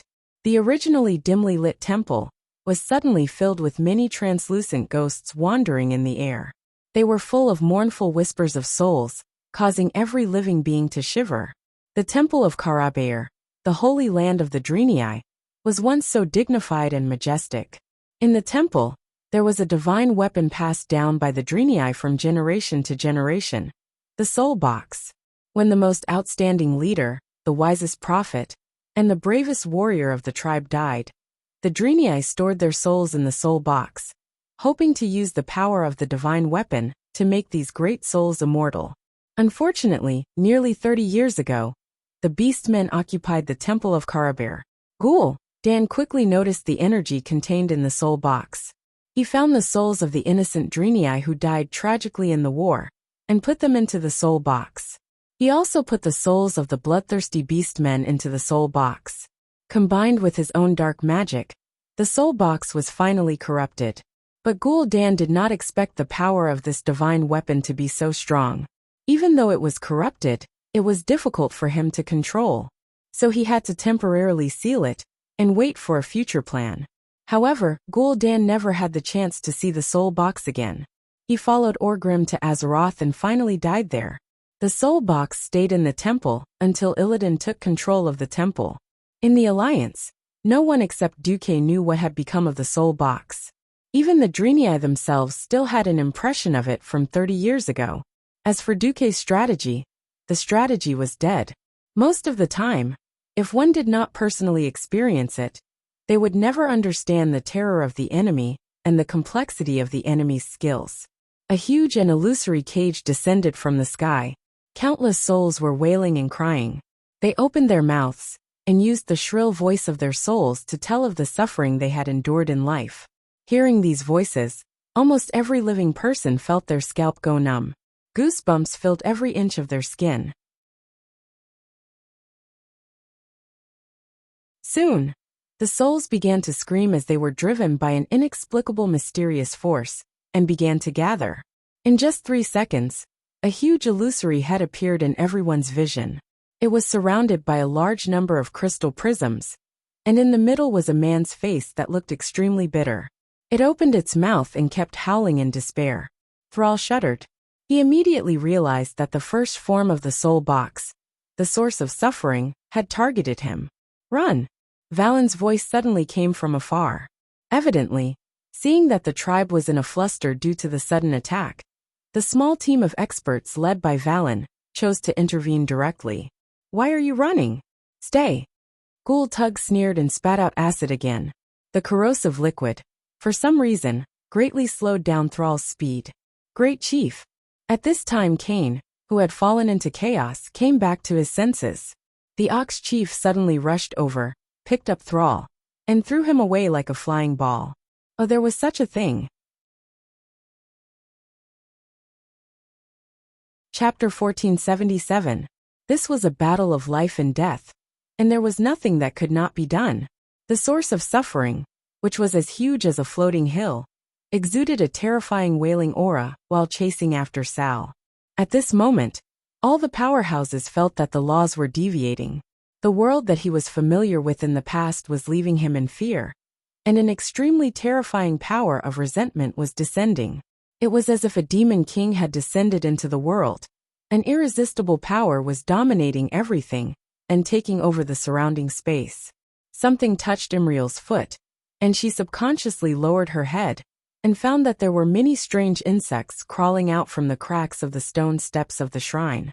They had all mutated after receiving the evil energy and filthy power of the Black Shrine, but now they were fleeing in all directions like crazy. Their survival instincts were driving them away from the source of suffering. Many ghosts that could not be detected by the naked eye began to drift over from all directions. They also wailed and sobbed, and then rushed toward Sal and the others like moths to a flame. If Sal was still a pure warrior, he probably would not even be able to sense these ghosts. But ever since Sal went to Nagrand and obtained the legacy of the shaman, even though he was not proficient in the path of the shaman, he was no longer a warrior who only knew how to be reckless. After falling to the ground, Sal quickly got up. Ha! A strong electric current circled around his body.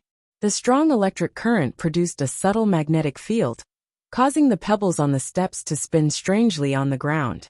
Some of the tiny gravel even floated up and circled around him. He swung the hammer of destruction, and a thick electric snake slithered out, and the power of thunder blasted out. Accompanied by the sound of thunder, the ghosts around him were swept away. Sal could deal with the ghosts, but he could not deal with the terrible power of the source of suffering. This was no longer an ordinary concept of power. This ability to forcibly change the characteristics of the surrounding space was already within the scope of the domain. Be careful. Its strength is no less than a demigod. After Wajin shouted, he was unluckily hit by the source of suffering's soul siphon. Although the power of the soul was no longer as unfamiliar as it was decades ago, the existence of the power of the soul was always difficult to deal with. That kind of soul absorption was even more painful than letting the body bleed. In addition to the pain of being tormented in a sea of flames and blades, he felt more exhaustion and weakness in all aspects. Willen made his move. He immediately removed the soul siphon on Wajin. Golden holy light enveloped Wajin's body, making Wajin's complexion a lot better. Mal-Arad attack. Imriel, assist and bless them with protection if necessary. The burly Drenii garrison guard charged forward in a S-shaped stride. According to Duque's strategy, the soul box didn't only have long-range attacks. In close combat, there had to be someone to tank the attacks. Otherwise, if they couldn't vent their anger, they would find trouble with other close combat players. Imriel wielded his weapon as well, but his eyes were constantly scanning his teammates around him, so that he could provide support if necessary. At the same time, she also took the time to cast King's Blessing on the powerful warriors of her tribe, although she seemed reluctant. The Van Cleef father and daughter had already appeared near the chest of souls like phantoms the moment Merid was on top of them. They measured the distance between them and slashed at the chest of souls as far as their daggers could reach. The daggers that had been blessed by the holy light looked full of golden light. It was a beautiful sight. Lilith also followed the strategy in the strategy. She locked onto the soul box from afar and unleashed a rain of arrows. Sal had a slight headache. He had to make a decision. When Duque and William were not present, he was the supreme commander of the Allied forces. Now the team had to face two enemy leaders at the same time. Normally, it would be better to get rid of the theoretically weaker Gurchich bloodbath first. He really didn't want to believe in Duque's strategy every time. A wise leader shouldn't always believe that the spy's intelligence was 100% accurate. But Duque's intelligence was too accurate. Even the leader of the Dreamy Eye, Willin, didn't know what form and special abilities the soul box would have after being desecrated and corrupted. But Duque actually knew. Sal had no choice but to believe it. According to the strategy, the soul box would have its second and third forms, all of which had a wide range of domain power. In a situation where the Horde didn't have a real demigod to hold the fort, they had to focus all their firepower before the pressure of the soul box reached its limit. "Sal, leave that traitor to us," Orgrim shouted. A few burly but lifeless powerhouses gathered together. They were all chiefs who had died in the first and second battles of the Dark Portal. To Sal, apart from Zuluhid, the others were all unfamiliar to him. They were the kind of people he could only call out by name. Kargath had defected after passing through the Dark Portal, so had Kilrog. There was also Harking Cranesplitter. Some chiefs had chosen to join the more powerful Burning Legion after resurrecting, while others still used their own methods to uphold the oath they had made when they were alive. Against Gurchich, who had the special ability to make blood boil, sending the Forsaken who had long lost their lives was the best way to deal with him. The only thing that could cause devastating damage to these dead people was damage to the soul. It was obvious that Gurchich didn't have such an ability. In theory, it was a good idea. Sal felt his heart palpitate for no apparent reason. He didn't know why, but he felt a little flustered and absent-minded. Unfortunately, there was no time for Sal to hesitate. "I'll leave it to you guys. The rest of you, follow me to deal with the soul box." A leader's duty included making decisions in times of crisis. In order to concentrate their firepower, a total of 5 Forsaken warriors and Death Knights, who did not receive any support, charged at Gerduk. On the other side, even Anastrian, a powerhouse of the Forsaken, was drawn back to deal with the soul box. Fireballs as hot as the rising sun shot out from the Sun King's hands. Along with the flickering light, the fireballs that were as large as houses pierced through the darkness of the Black Temple and shot towards the soul box. Any souls that were touched by these highly concentrated fire elemental fireballs would explode like smashed watermelons, dissipating into the void. Everyone was focusing their firepower on the first form of the soul box, the source of suffering. From the looks of it, this aggregation of souls had weakened greatly, like a candle in the wind. At this moment, a cold and arrogant voice sounded out of nowhere. "Yo, looks like you guys are having a good time when I'm not at home." Chapter 1478.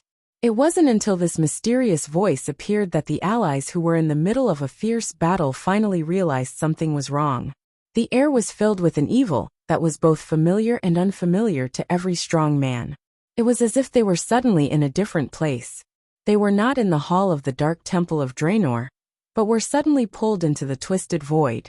On the square of the Burning Legion's new fortress, the most evil Void Lord stared at everyone with malicious eyes. The feeling of having all their strength and trump cards seen through caused every single expert to be shocked, and the fear in their chests was simply unsuppressible. Thrall felt ashamed, because this feeling reminded him of his life as a slave gladiator. He was like a product that could be discarded at any time on the wooden platform, allowing the buyers below to point at him. But in the next second, Thrall quickly calmed down. He carefully looked at the guy who spoke. In this world, it was not the first time he had faced a blind night elf demon hunter. Coupled with the huge bat wings on the back of the newcomer, and the typical pair of demon horns on his forehead, his identity was already 80 to 90% certain. Moreover, a demigod night elf with a pair of crescent moon-shaped weapons that seemed to be burning with green flames. There was only one. Illidan Storrage, the shameless traitor of Azeroth who had defected to the Burning Legion again and again, and obtained evil power by licking Kill Jaden's boots. Whether it was Thrall or Orgrim, all the hot-blooded orc powerhouses were envious. Without exception, they all hated Illidan. Kill Jaden used a conspiracy to turn the orcs into fell orcs to serve as cannon fodder for the Burning Legion. If Kill Jaden was despicably playing with the orcs, then Illidan was the most cruel culprit in enslaving the orcs. After failing to challenge Arthas, Illidan used a small teleportation portal to escape to the Outland. In the name of regrouping for the next attack on Arthas, he obtained the approval of Kil'jaeden and annexed Magtheridon and his subordinates. He magnified the suffering that Magtheridon had inflicted on the orcs countless times. In a few years, when the orcs under Illidan's command expanded to the peak, they claimed to have an army of 1,000,000. Although it was exaggerated, it was at least 700,000 to 800,000. The price was the deaths of millions of orc civilians. The orc clans that refused to join Illidan were all attacked. The captured orc warriors were forced to drink demon blood, and the old, weak, and disabled were slaughtered. Once upon a time, the orcs slaughtered the Draenei to the point where they could only survive in remote areas with harsh environments such as Zangarmarsh. Illidan did the same to the orcs. Basically, normal orcs could only be found in Nagrand. If it wasn't for the fact that the elemental creatures in the Nagrand area were particularly powerful, and that Illidan was too busy with his mysterious business to personally lead the expedition, there might not even be a single normal orc to be found in this expedition. If it was any other situation, Sardu would have been more than happy to have his army fight Illidan to the death. Not now. The other side had sent out 2 chief-level big shots at the same time, pressuring the powerhouses on this side to the point of suffocation. Not to mention the sudden appearance of the demigod Illidan. Thrall turned his head abruptly and met Wayland's eyes. Both parties nodded in unison. Gruul. Holy light. Punish it. Thrall's ultimate move was to call his underlings. He didn't let the dragon slayer Gruul enter the Black Temple, because his body was too large. Once he entered, the predecessor of the Black Temple, the Temple of Karabair, which was extremely precious to the Draenei, would no longer exist. Wayland, on the other hand, emitted a bright golden light. He wanted to use all the power of holy light in his body to directly destroy the soul box. He wanted to break the shackles of the soul box in one go. This was not an easy decision to make. But in front of a strong enemy, they had no choice at all. Thrall shouted the call through the magic communication device, and was immediately received by Gruul. For a moment, there was a terrifying roar from far and near outside the temple. Gruul, this terrifying ancient beast, was rushing over at high speed. He was like a King Kong, climbing up from the outer wall of the temple. In just 5 seconds, there was a loud crack on the outer wall closest to the west side of the temple. A crack appeared on the seemingly hard and thick outer wall, and then the crack turned into cobweb-like cracks. In the next moment, the wall exploded, and a strong earthy yellow light shone in from the outside. The building structure of the temple collapsed due to the strong impact. The 30-meter-tall pillars that required at least 3 people to wrap their arms around collapsed like building blocks. The huge floor tiles stacked up layer by layer like broken waves. It was just Gruul's first hit on the wall, but the shock wave caused by the surging force blew many ordinary orc warriors away several times. Some of the unlucky ones were pierced in the neck by sharp stone fragments. When his compatriots tried to cover his fountain of blood, the guy was already finished. It was at this time that Illidan ignored Wayland, who was attacking the soul box with a big move. His figure flashed and disappeared. When he reappeared, he was standing on the back of Gruul's huge left hand. Illidan's action stunned Gruul. The dragon slayer shook his huge head and slowly moved his face closer to Illidan. When Gruul noticed that the other party was not afraid at all, he suddenly felt that his dignity was being challenged. Who was he? He was the great lord of the Blade Peak Mountain, the most powerful creature on this planet. Any existence that came to the Blade Peak Mountain would have to take a detour and pray not to offend his dignity. A mere little thing dared to provoke him? Gruul opened his mouth full of fangs and let out a deafening roar at the little thing. Roar. It was a roar that would make even a giant dragon tremble in fear. In the next moment, Gruul suddenly raised his arm. He wanted to smash Illidan into the top wall of the temple. He could almost see Illidan being smashed into meat paste. However, Illidan only raised his left hand. The slender arm unique to the night elves held against the top wall of the temple out of thin air. This hand seemed to have an invisible magic that could bind the air together, forming a huge and invisible pillar that firmly resisted Gruul's great strength. Gruul's terrifying brute force that could overturn rivers and seas seemed to have hit the ground. No matter how violent his strength was, he could not move Illidan to the top of the temple in the slightest. Illidan's mouth curled into a sneer. A beast that only knows how to use brute force dares to call himself a king. As his voice fell, a dark green light exploded from Illidan's body.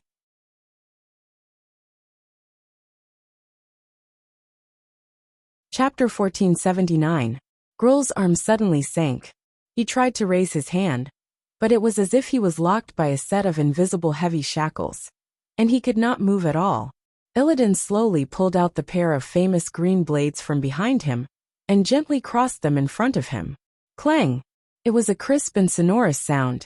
Bright green demonic energy rippled on Azanatha's blades. The pair of divine weapons that were stolen from the Void Lord, and were once again controlled by a Darksider, suddenly resonated cheerfully. The gravel that fell from the broken roof fell on the blades, and immediately hit an invisible barrier, refracting and bouncing off. The dazzling demonic light on the blades did not disappear in a flash, but became more and more violent. The dazzling green light seemed to overwhelm all the light in the large temple. As Illidan's fierce aura spread out, everything around him seemed to tremble in the storm. "Get out of the way!" Thrall finally couldn't help but shout. "Get out of the way!" How? If it was an agile thief, it would be no problem. Even the burly orc warrior had a decent dodge rate. But Gruul the Dragon Slayer had the size of a hill, and he could only take all the attacks head-on. Along with the sound of the wind being cut, an illusion appeared.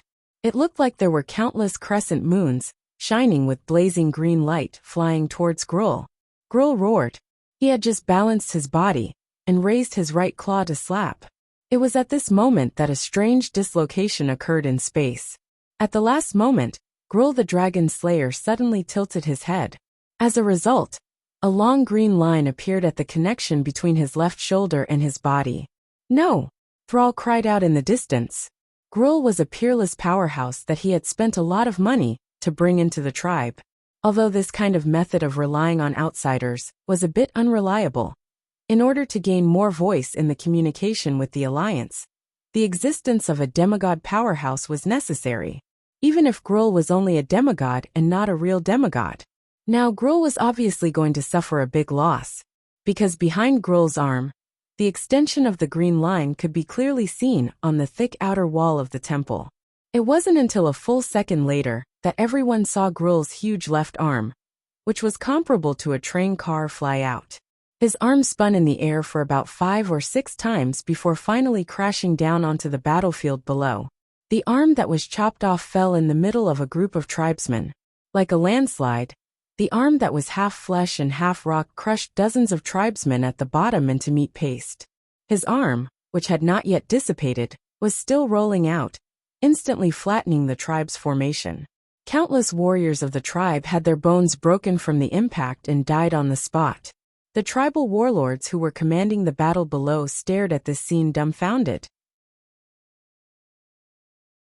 Their impression of Gruul's invincibility collapsed in just a few seconds. This was not the end. When Illidan's dual blades of Azanoth cut off Gruul's arm, suddenly, a rustling sound came from above and below the hall. It was as if something was breaking. No, it was no longer breaking, it was simply collapsing. The people in the fierce battle couldn't help but look back. The half of the temple hall closest to the outer wall suddenly split along the green line that Illidan had cut out. The side that was not connected to the foundation or supporting pillars, along with Gruul, who had lost his balance, fell down with a rumble and instantly fell to the flat ground near the entrance of the temple, causing even more terrifying secondary damage. Gruul was not dead, and his exasperated roar informed them of the fact. It was obvious that Gruul would not be able to participate in the battle in a short period of time. At this moment, everyone finally had a relatively clear understanding of the strength of Illidan, the king of the Outlands. No one present was a match for Illidan. For a moment, the air was dead silent. Illidan's figure flashed at high speed, and with just a few movements similar to a mage's blink, he had already arrived in front of Thrall. He could clearly feel that Thrall, who was holding the hammer of destruction, was trembling slightly. Illidan tilted his head and opened his mouth, which was also full of sharp fangs, to reveal a cruel smile. "Great Chieftain Sar of the Orcs, huh? You're not bad. I'll give you a chance to lead the entire tribe to surrender to me and become my slave. That way, I can forgive your sin of messing around with my fortress." In Thrall's eyes, only Illidan's aggressive purple-blue face and his menacing fangs could be seen. At this moment, he could no longer feel the loss of the dragon slayer Gruul. All he had in his heart now was fear of Illidan's overwhelming strength. But Thrall had never been a timid person. Otherwise, he wouldn't be the leader of the tribe. He took a deep breath into his lungs, used all his strength and roared out. "Orc-man will never be slaves." Classic. The reason why it was a classic. It was because the will and belief contained in it could not be replicated. 9 years ago, in the face of the powerful alliance, Thrall led the enslaved orcs to break free from the cage and break the shackles to gain freedom. 9 years later, in the face of Illidan, Thrall still had no reason to betray the freedom of his compatriots. If this hammer fell, Thrall himself might die, but life and death had never been Thrall's first consideration. All he had to do was announce an answer, the answer of yearning for freedom. The flames of the hammer of destruction illuminated half of Illidan's face. The evil face still vaguely retained the outline of the handsome night elf from 10,000 years ago. But at this moment, Thrall's behavior made Illidan feel humiliated. Because Thrall had chosen a difficult path that was the same as his, but the opposite, direct resistance. Then die. The waving Azanatha's dual blades looked like a green circle that kept spinning around Illidan. This circle easily avoided the heavy hammerhead and approached Thrall's neck at a faster speed. At this moment, a huge figure forcibly inserted itself between Thrall and Illidan. "Ah!" Thrall's eyes widened in shock. In his bell-sized eyes, in his field of vision, the figure that he once lost and once again regained, that incomparably familiar figure was split in half in front of him. Orgrim? No.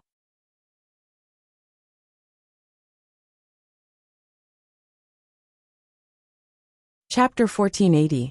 In the original history, Thrall was only the inheritor of Orgrim's will. In this life, Orgrim was more important to Thrall. He was also Thrall's life mentor.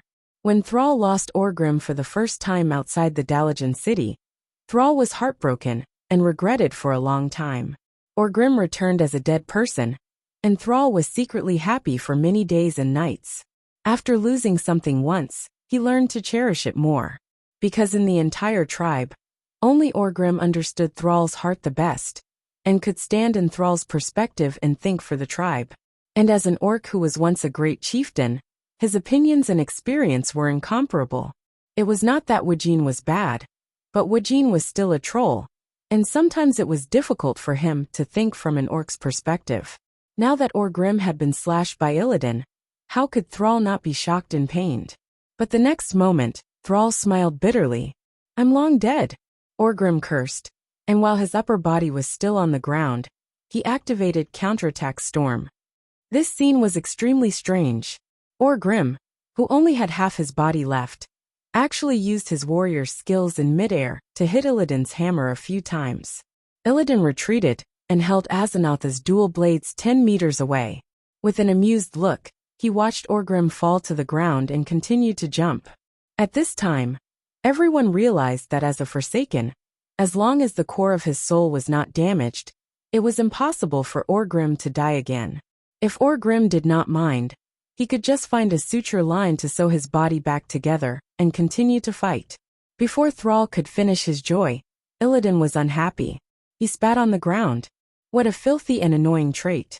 Since you're dead, just obediently become my power." Illidan's left hand put away his weapon into his portal bag, and then his empty palms suddenly stretched forward. A green ball of evil light floated in midair, and the swaying green light reflected the indifferent expression on the self-proclaimed Lord of the Outland. At this moment, the black cloth covering the upper half of his face could no longer hide the empty eye sockets under the black cloth, because the dark green flame of the netherworld was burning in the eye sockets like the flames of the netherworld. A bright light shone through, making Illidan look even more eerie and terrifying. It had to be said that the Van Cleef father and daughter were very brave. When Illidan jumped out, They made the decision to temporarily give up on the soul box and attack Illidan. Unfortunately, they did not succeed. A purple aura enveloped Illidan, causing their blades to bounce away before they could even touch him. One of the 4 members of the Illidari Council, Gathios the Shatterer, who had the skills of a paladin, cast a protection blessing on Illidan, making him temporarily immune to physical damage. The other 4-man party, the Night Elf Thief Wireless Deep Shadow, used Shadow Step to get close to Edwin Van Cleef. With a few stabs, he forced old Van Cleef to give up on Illidan and fight Wireless. No one could stop Illidan. The light ball on his left palm was dissipating bit by bit in his palm. Before everything around him returned to darkness, another existence that had been temporarily ignored suddenly erupted. Woo-woo-woo-woo-woo. Following the indistinct wails of the soul box began to flash with a strange radiance. A purplish-black vortex emitting a terrifying aura opened above the soul box. The vortex spun rapidly. At first, no one felt anything wrong. Soon, everyone knew who this vortex was targeting. Ugh. Orgrim, who was still alive, suddenly had his soul leave his body. A green soul that looked exactly like Orgrim flew out of the remaining half of his body, under the absorption of the soul vortex. Before anyone could react, it was sucked into the soul vortex. In less than half a second, everyone realized that the face of the soul box, the source of suffering, had changed into Orgrim's face. The former great chief closed his eyes, opened his mouth full of fangs, and kept roaring in a barbaric orc style. It was an unconscious release of pain, but it transmitted pain, fear, and even more intense emotion shock to the entire horde. Thrall turned his neck that was like a rusty machine, and looked at where Orgrim was before. Ashes, and a tragic scene that was very fitting for this description. Orgrim's body was abnormally destroyed. It was as if all the water had been sucked out, and not a trace of weathering was left. Illidan stomped his feet, and in the next second, Orgrim's body was completely blown away like dust swept away by a storm. There was no trace of him at all. No! Sal shouted and couldn't help but shed tears of regret as he wailed. Illidan sneered. There are many orc souls in the soul box. I don't care if there are a few more orc souls. What, are you still not going to surrender? Thrall, this is the last chance for you and your horde. The only thing that answered Illidan was a hammer. It was as if a volcano had suddenly been thrown at them. Illidan's face turned cold. You're asking for it. With a wave of his hand, the demonic spell, Dark Barrage, shot out. Countless black shadow missiles rained down on the hammer of destruction that was thrown at them. The blazing flames on the hammer's head dimmed at a speed visible to the naked eye. After the hammer flew for a distance of 3 meters, it was already black and smashed into the ground. From the looks of it, this famous hammer was no different from an ordinary iron.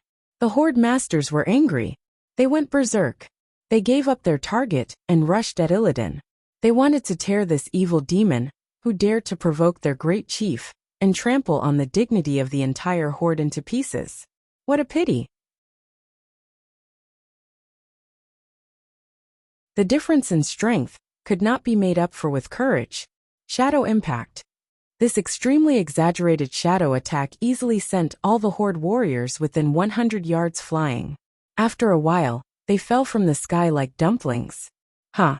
Isn't this our great chief? Gerdig yelled as he walked to Thrall, who was lying on the ground.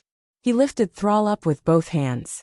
Because of the dark energy transformation, his body was even bigger than the already burly Thrall. Gerdig looked at Illidan. My master, you don't mind me torturing him, right? Illidan nodded mockingly. The power of blood boil entered Thrall's body, and the dizzy Thrall screamed in pain. Imriel, who was holding the soul box, could not help but want to say something. Suddenly, she heard Vanessa's voice. Calm down. Master is here.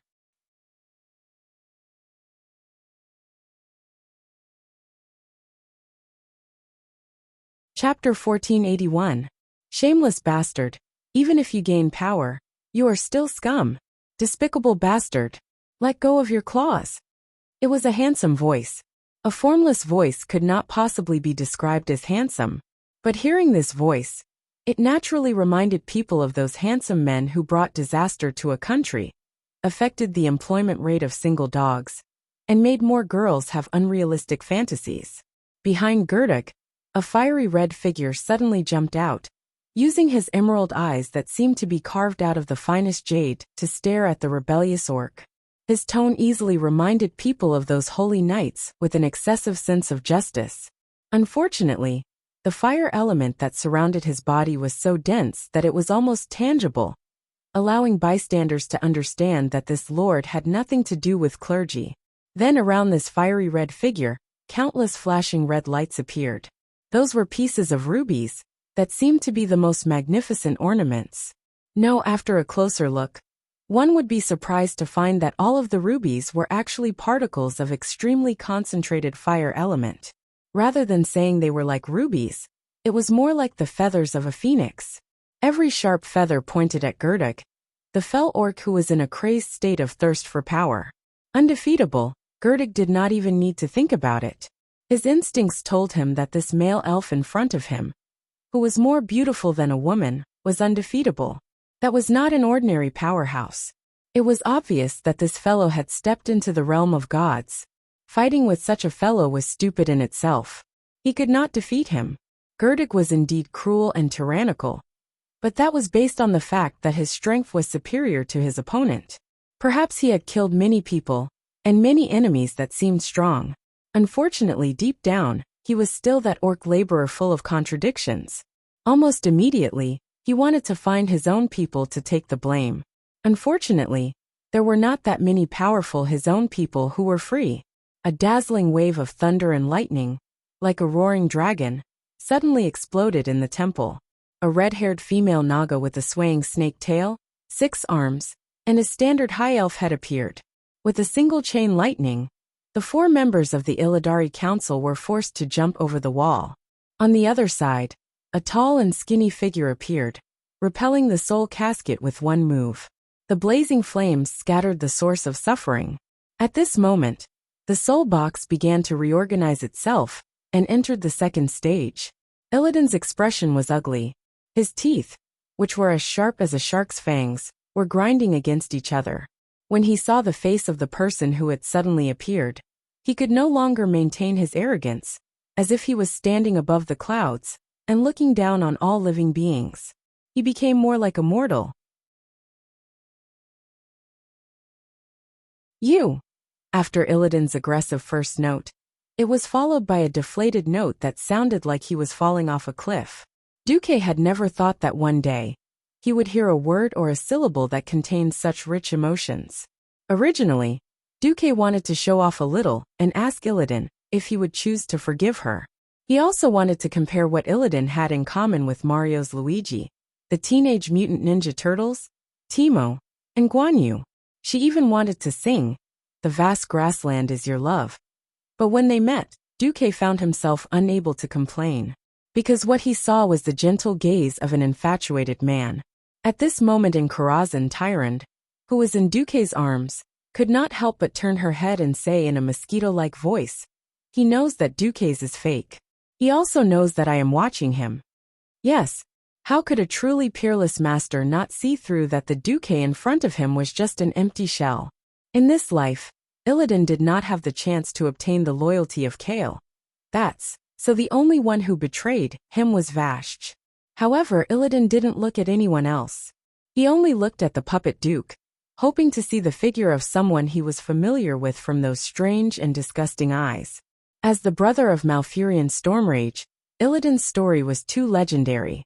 Before he resolutely left Tyrande's side, his last words were, "No matter what I do, no matter what I become, I will always care about you, Tyrande."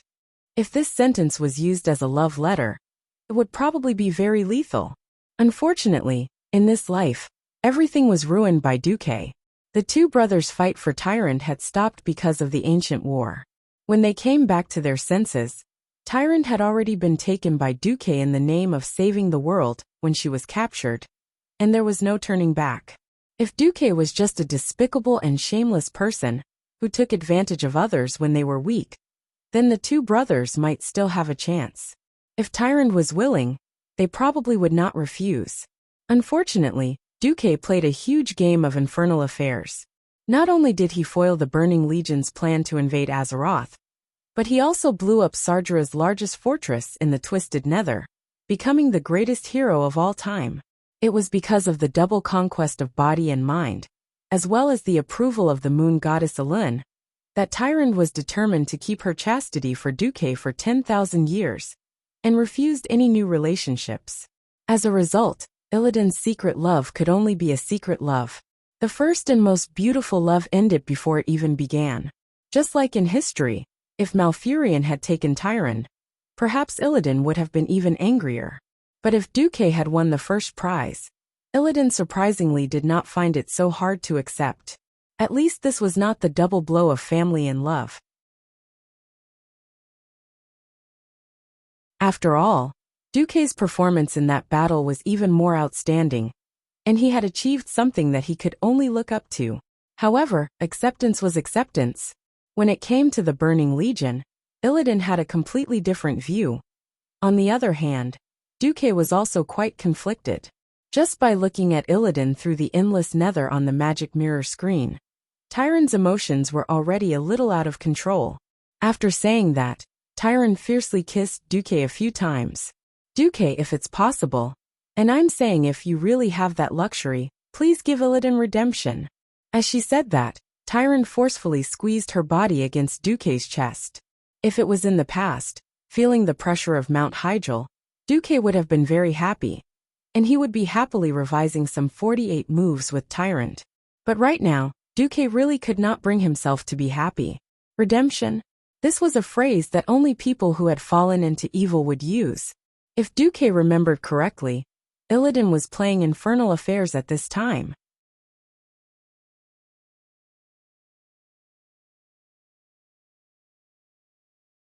Chapter 1482. Illidan had disappeared for so long, even abandoning his base. He must have gone to one of the bases of the Burning Legion, the home planet of the Eridar people, Argus. What was worse was that because Du had already played dirty 10,000 years ago, and caused Sargeras to bleed, Illidan wanted to play dirty. It was more than twice as difficult.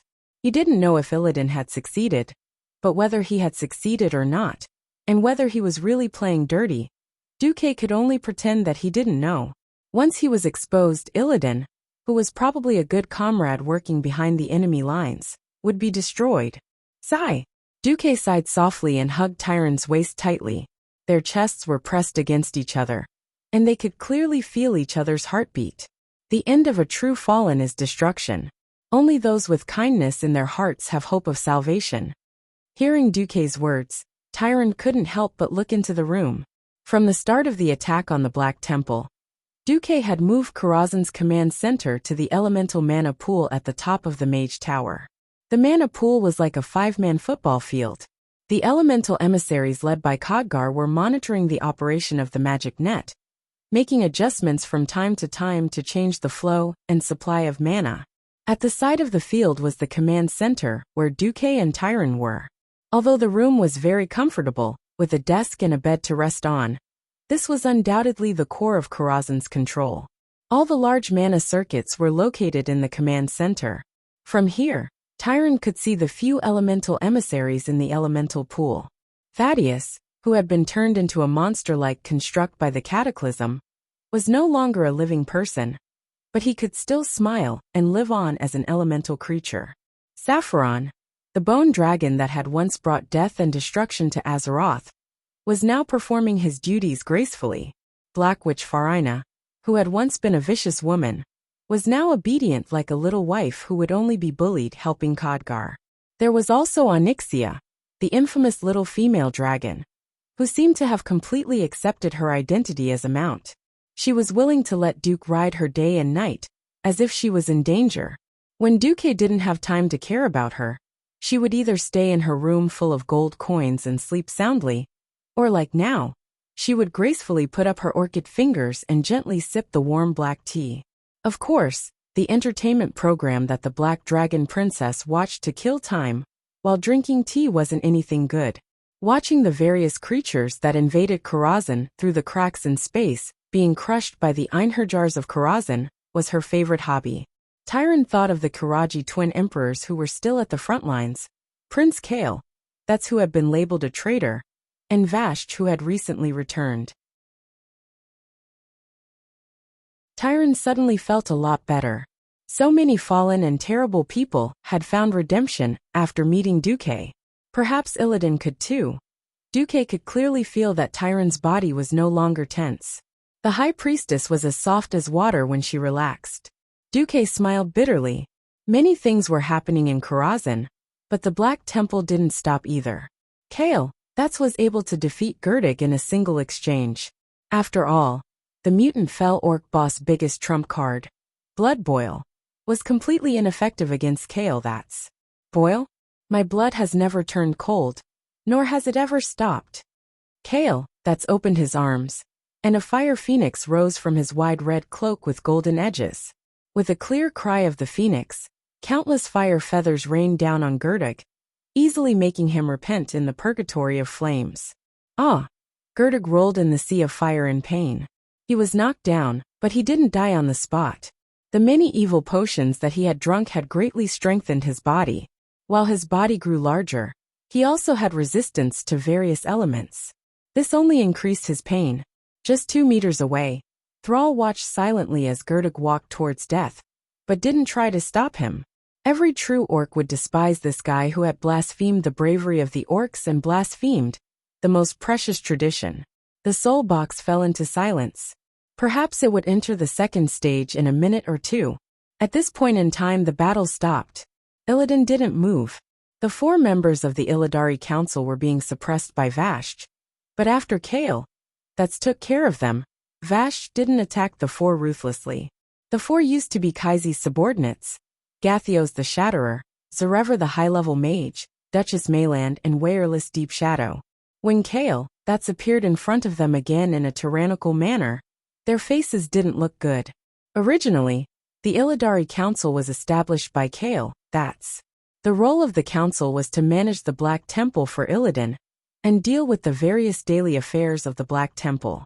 This included Gathios was responsible for the food supply of the fell orcs in the Black Temple. Zarever was responsible for the magical energy supply of the Blood Elves in the Forbidden Palace. Mayland was responsible for the management of the demons in the Black Temple. In this life, because of Duque's intervention, Kaizi's fate took a turn. He was no longer the Blood Elf prince who betrayed the alliance. In addition, Kaizi had long been exiled to the Dalajan, so his demonic addiction was the least. In this life, he came to the Outland as an alliance expeditionary force. When his demonic addiction was at its most severe, Kaizi used a method of letting it go. The most severely addicted went to Shatrath City to become an astrologer. The most physically addicted ran to Illidan, begging for the power of dark energy to satisfy the emptiness of their body and mind. Using dark energy to satisfy their demonic addiction was like drinking poison to quench their thirst. But these blood elves couldn't control themselves at all, so they could only bite the bullet and agree. As fate would have it, in the end, it was because of these 4 that they were chosen as members of the Illidari Council. Illidan had also suspected that the Illidari Council's role was to play spy on Kaizi, to have these guys come to spy on him, and report his every move to Kale. But regardless of whether these Blood Elves' defection was Kale, that's conspiracy, or an arrangement with ulterior motives, the conceited Illidan didn't care. He never took these Blood Elves seriously. If he wanted to, he could destroy Kale, and his entire Blood Elf race at any time. Moreover, he really had no one around him that he could use. Interestingly, at this moment, when the 4 of them saw their former master, their awkward expressions showed that they had really come to seek refuge with Illidan.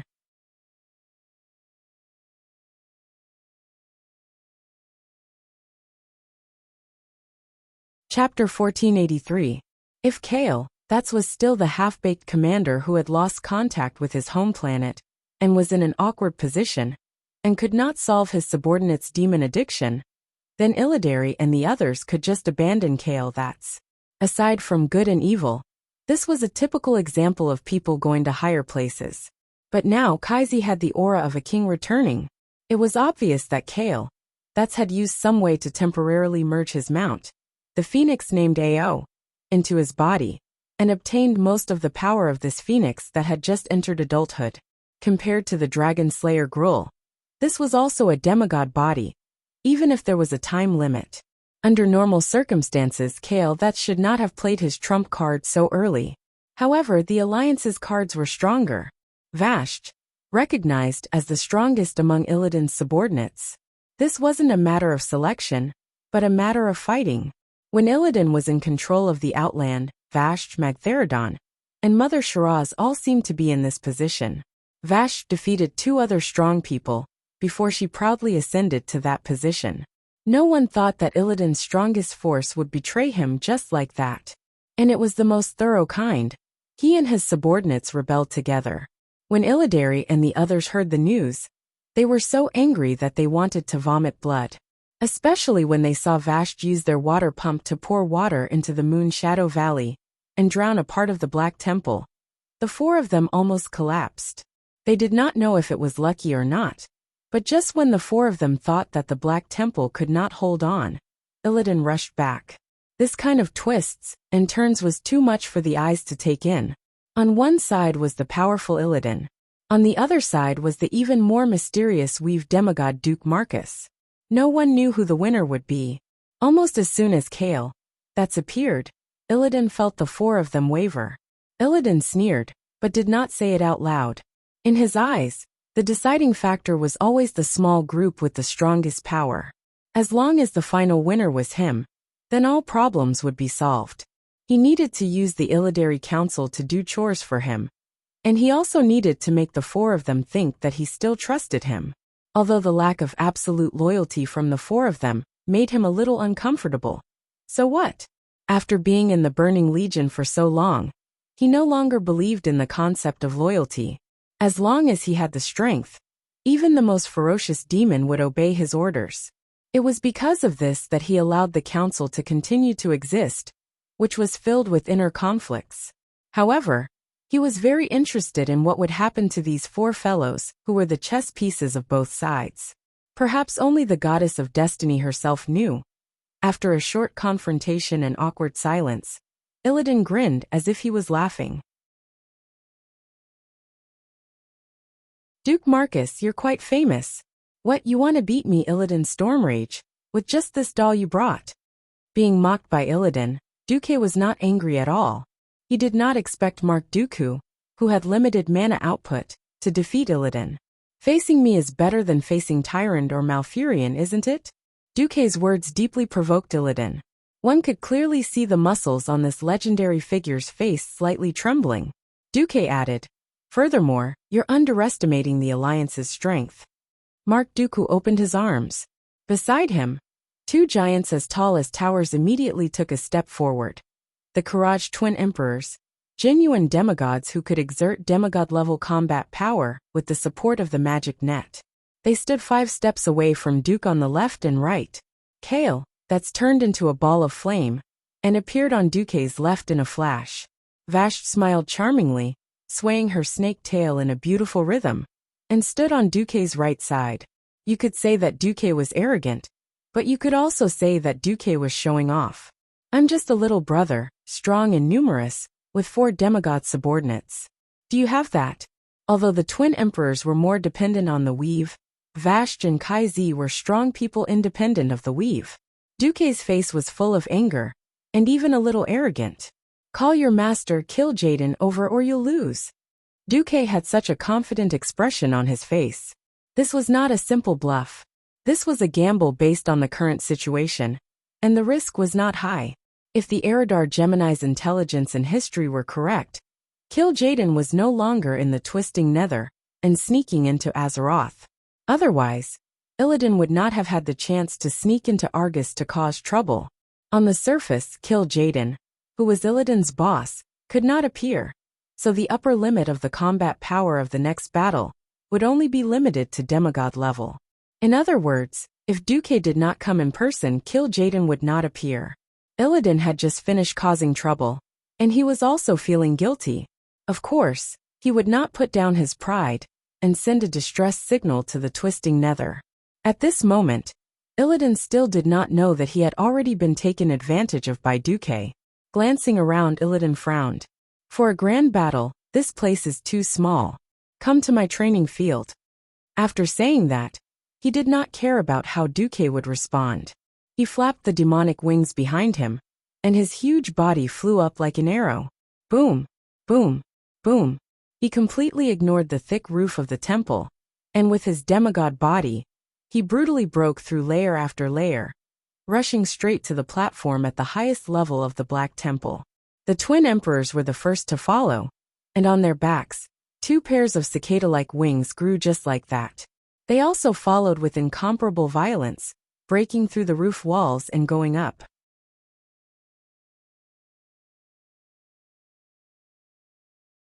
The Drenii garrison officer Mal Raid's eyes were twitching, but in the end, he did not say anything. The Drenii could not beat the enemy and lost their lair. If the enemy helped them get it back, they could not guarantee that they would come back intact. I'll go first. Vashj greeted Duque, tilted her head slightly, and licked her flame-like red lips with her nimble little tongue. This was a secret signal that only she and Duque understood. Duque waved his hand in annoyance, sending her away first. Vashj chuckled and summoned a thick water column. It followed the big hole that the demon King Vek Lor had broken through, and under the impact of the water column, it flew up. There was only Kale that's left on the scene. The Blood Elf Prince was a little hesitant. Instead, it was Duque who spoke first. He crossed his arms over his chest and said with a slightly contemptuous tone, "The 4 of you can forget about it. There is no point in continuing to fight. Illidan will not believe in your loyalty even if you fight. If you stop and reduce our troubles, at least after we win, I will spare you once for Kale that's sake. Remember, your fate is only decided by the victor."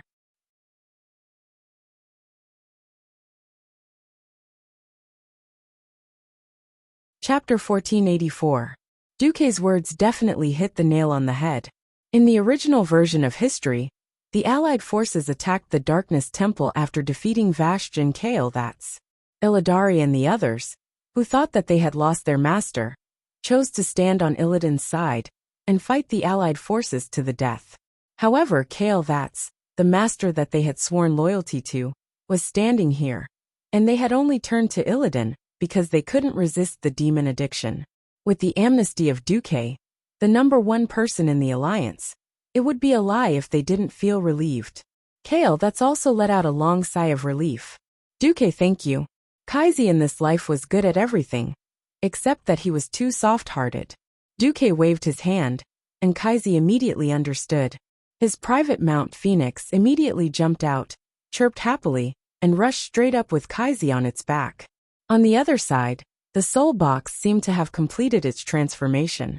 It had entered the second stage, the source of desire. Duque looked around and said, "Thrall Willen, I'll leave this to you."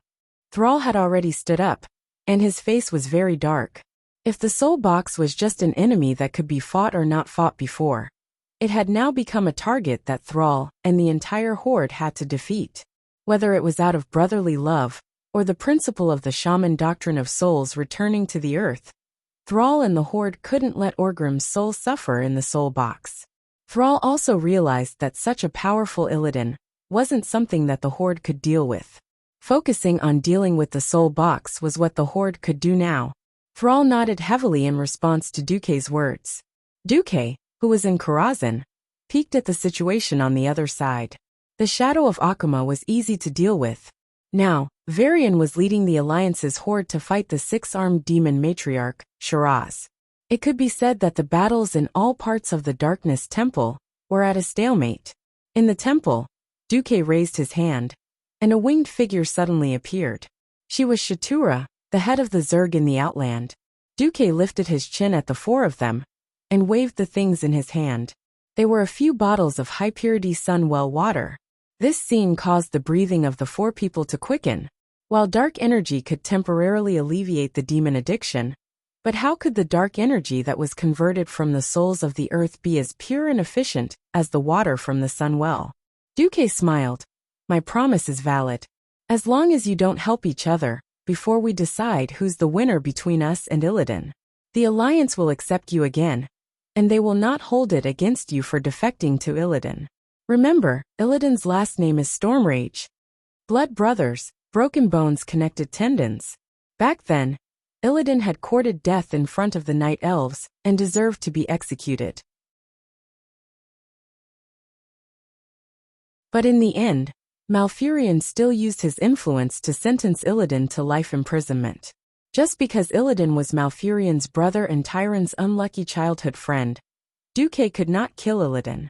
Moreover, as a transmigrator, Duque knew that Illidan's heart was in the enemy camp, and it was very likely that he was the legendary son of light and darkness.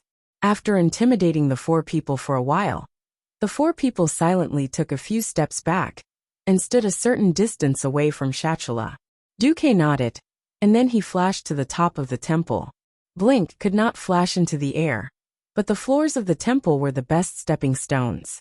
When Duque arrived at the highest floor, he was shocked to find that Illidan was King unparalleled. The twin blades of Azeroth, the symbol of the ugly original sin, were spewing the flames of hell, and the green dark energy was dazzling. This was clearly more than two. On the other hand, on Duque's side, after watching for a few seconds, Duque only had one sentence to say. What a shame, let's leave the group. Illidan was unparalleled, and Duque's side had 3.5 demigods, and they were actually beaten like dogs. Illidan's high agility and speed was one reason, but more importantly, the four of them seriously lacked coordination.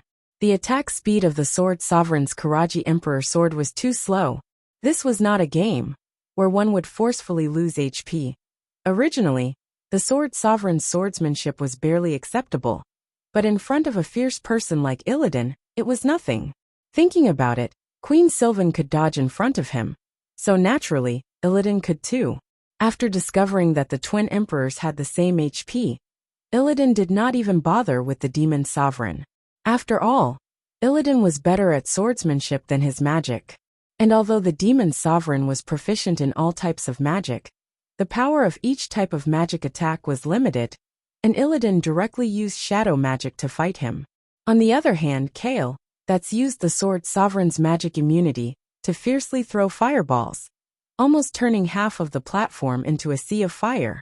In the sky were rolling dark clouds, and on the ground was a sea of fire that seemed to burn to the horizon. It was nice to watch, but it was useless.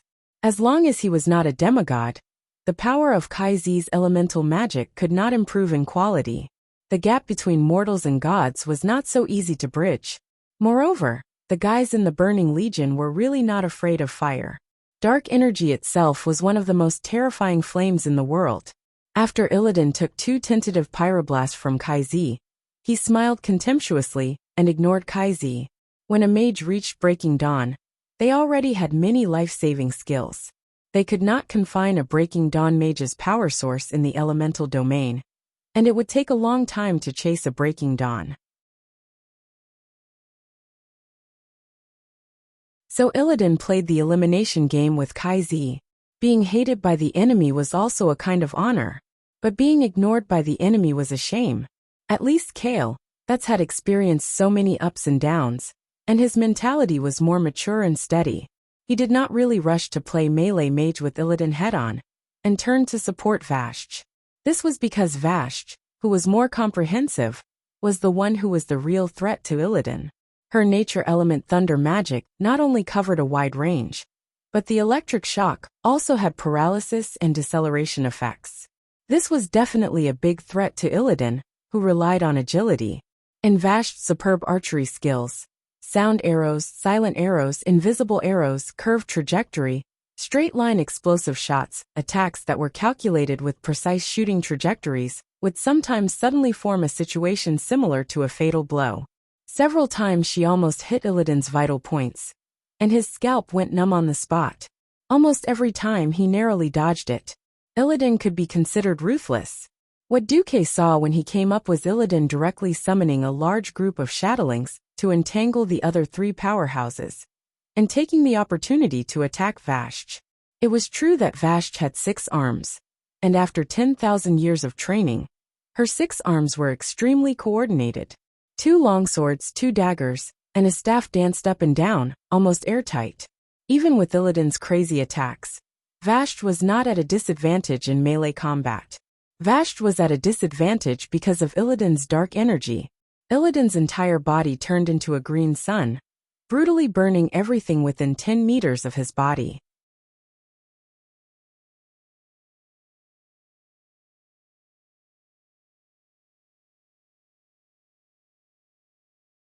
Chapter 1485. Sacrifice. By burning one's own mana, it burns everything around it regardless of friend or foe. Combined with mana burn, it is the nemesis of all spellcasters. Coupled with the high dodge rate brought by high agility, Illidan relied on this combo to dominate the world 10,000 years ago, when he was still a moon guard, and fought against the Burning Legion in the ancient war. No one knew how many demons stronger than Illidan died because of this. Even his twin blades of Azzinoth were taken back like this. Vashj's six-armed combat style could be said to be no weaker than any melee combatant. But unfortunately, she was facing Illidan. Vashj's net of daggers and swords was rarely able to hit Illidan, and even if it did, it would be blocked by the two swords. On the other hand, Vashj was constantly being burned by sacrifice, mana burn, shadow barrage, soul absorption, and other shadow attribute attacks.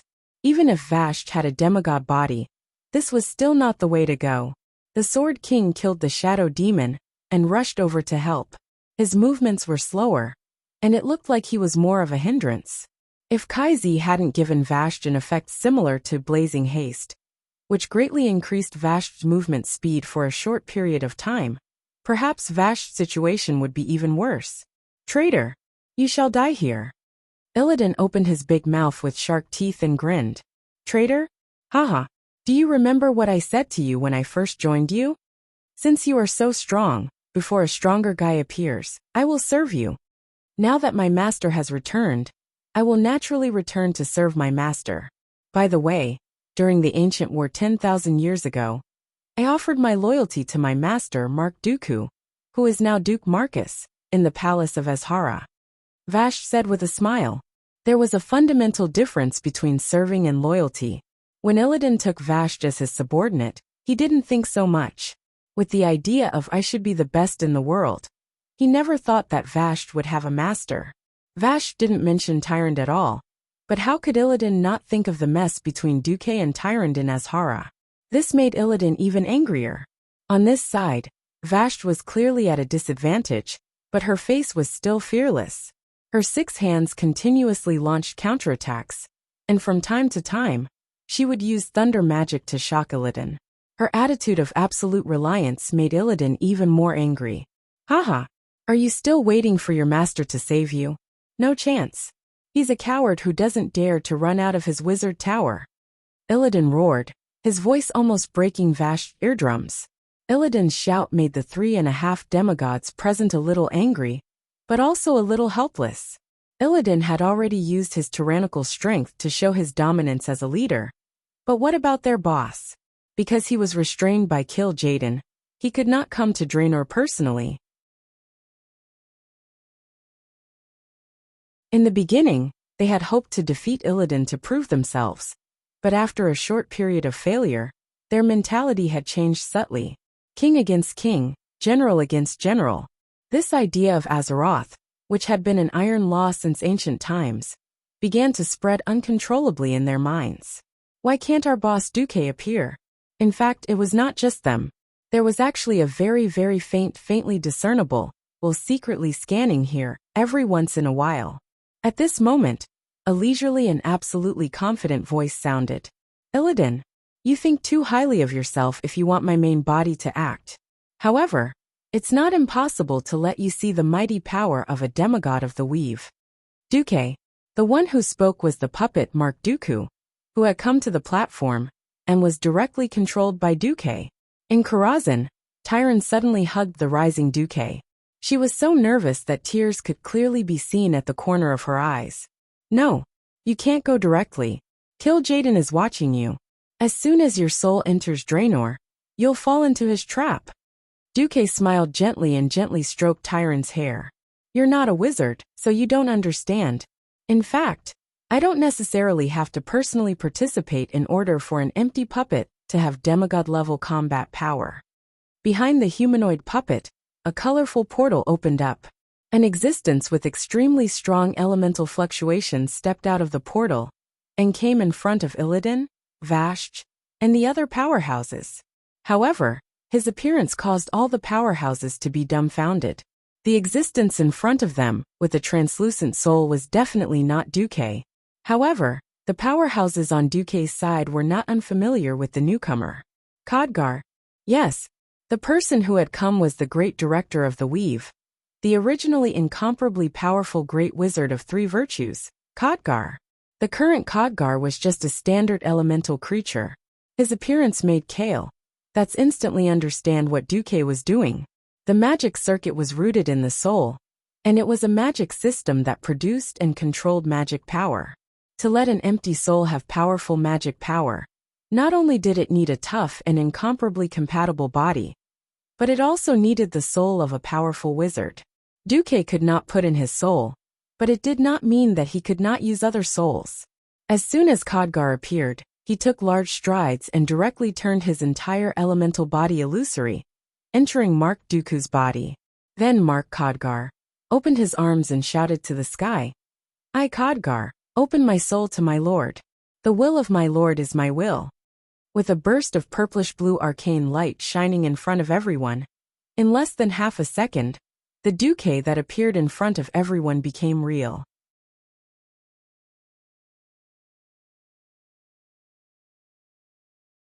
In just an instant, whether it was the phoenix flames that spread almost the entire platform, or the evil sacrificial fire that burned everything within a 10-meter radius with Illidan as the center, all disappeared without a trace.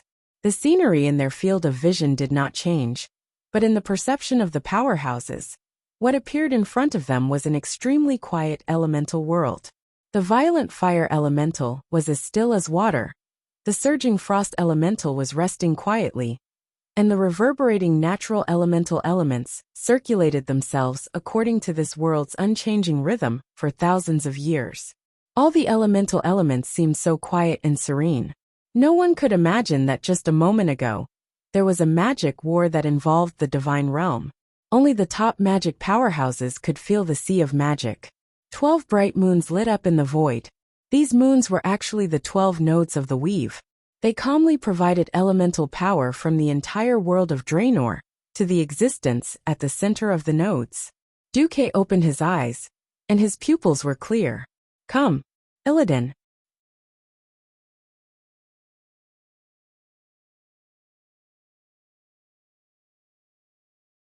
Chapter 1486. It was hard to describe what this so-called Duque in front of him was. An empty shell constructed with magic as the core.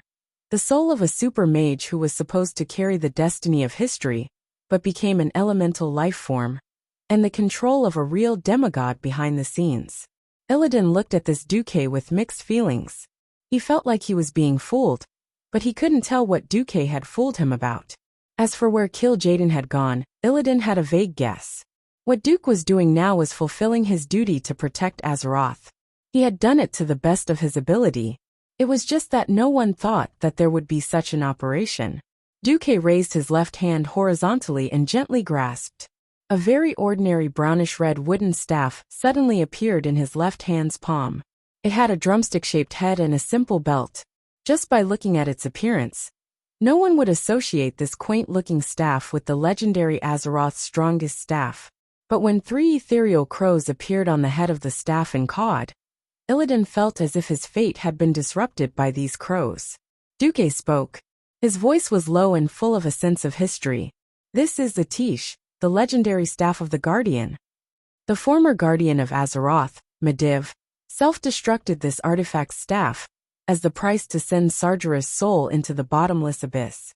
After that, I spent 23 years and finally collected all 42 pieces of it from the hands of Kel'Thuzad and Si-Thun, and rebuilt this staff." Duque opened his right hand and pulled out another weapon from the void. When he pulled out his wrist from the void, circles of golden ripples appeared in midair. What he took out was a glittering holy sword. The sword was extremely slender, and the blade was less than a finger's width. The body of the sword was constantly twisting upwards like a spiral cone. The hilt of the sword seemed to have added a pair of shining angel wings, for the sake of beauty, compared to the seemingly ancient staff in Duque's left hand. The blade of this holy sword was as clean as new, as if it had just been quenched and forged in a blacksmith's shop. But when Illidan saw it, he immediately trembled. It wasn't that the sword was too new, but that the holy aura that bloomed from it was so strong that not even the slightest bit of filth could accumulate on it. This holy sword obviously represented absolute purification. Duque's voice became lower and lower, but in Illidan's ears, every word was shocking. It was thought-provoking. This sword originated from Quel'Thalam, an unnamed product after the original Great Sage sword was split. It used to have an unreliable name. However, after I used it to kill the Demon King Sargeras, the Lich King Nazul, the Flame Lord Ragnaros, the Black Dragon Prince Nefarian, the Defiler Archimonde, and the ancient god Cthulhu, I prefer to call it Duke Marcus Demon Slayer. Every time Duque said a name, he took a step forward. Each step was heavier and more shocking than the last. The holy sword did not kill the nameless. It was precisely because every name that fell on this holy sword once represented an earth-shattering feat, that the weight of the sword was unimaginably heavy. For a moment, Illidan couldn't control himself, and even forgot to breathe. These names, small ones were famous, big ones resounded throughout the universe. Compared to them, who was Illidan?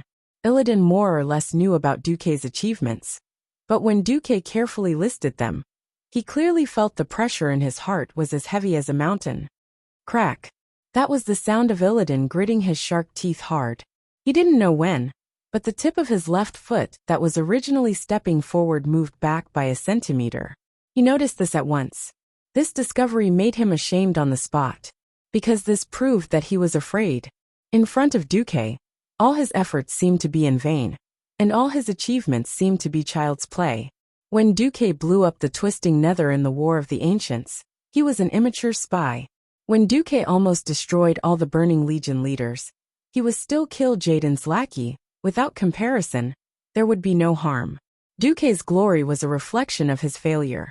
Illidan's muscles swelled to the extreme, and the two blades in his hands trembled, because he was clenching them too tightly. Illidan was at a loss. At this moment in Karazhan, Jaina rubbed her eyebrows. Hey, Duque, although you've beaten up so many powerful big guys, I remember that when you stabbed the Mediv possessed by Sargeras to death, you didn't have this holy sword, right? Duque righteously spouted nonsense.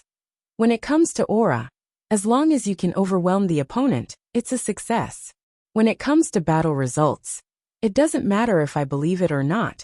As long as the opponent believes it, and is terrified, then everything is fine. Tyrande, who had been in a state of anxiety, slapped her forehead. Am I stupid to be so worried about you and Illidan? A little. Before Duque could finish, he was glared at by Aurelia, and Duque decisively swallowed the second half of his sarcastic words. In fact, was it wrong for Duque to use his aura to suppress others? Absolutely not. If he could overwhelm the opponent with his aura before the battle, it would shake the opponent's confidence.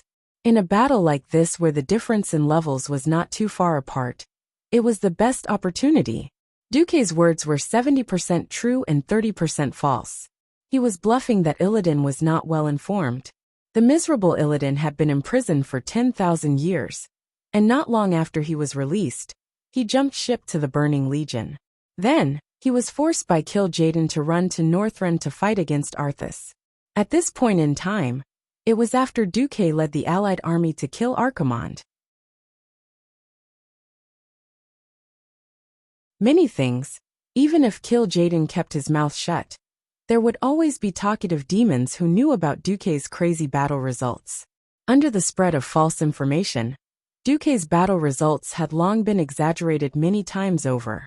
There were two things that were absolutely certain. Duque had personally killed Sargeras and Archimonde. Regardless of whether these two could be resurrected in the future, at least everyone knew that Duque had beaten the Burning Legion, until only Kil'jaeden was left out of the three. Because of this, Illidan was so afraid of Duque. The wind from the Black Temple blew over. but it was all swept away by the elements around Duque's body that were so dense that they were almost solid. The corner of Duque's mouth rose. He knew that the time had come. Blindly exerting fear would instead arouse Illidan's blood. It was time to set the pace again. Oh yes, I forgot to tell you. After that kid Arthas became a Death Knight, he saw me twice. One time he broke an arm, and the other time, he was cut in half. I heard that you were beaten up badly by that kid. I hope you don't disappoint me too much. If you're not even as good as him.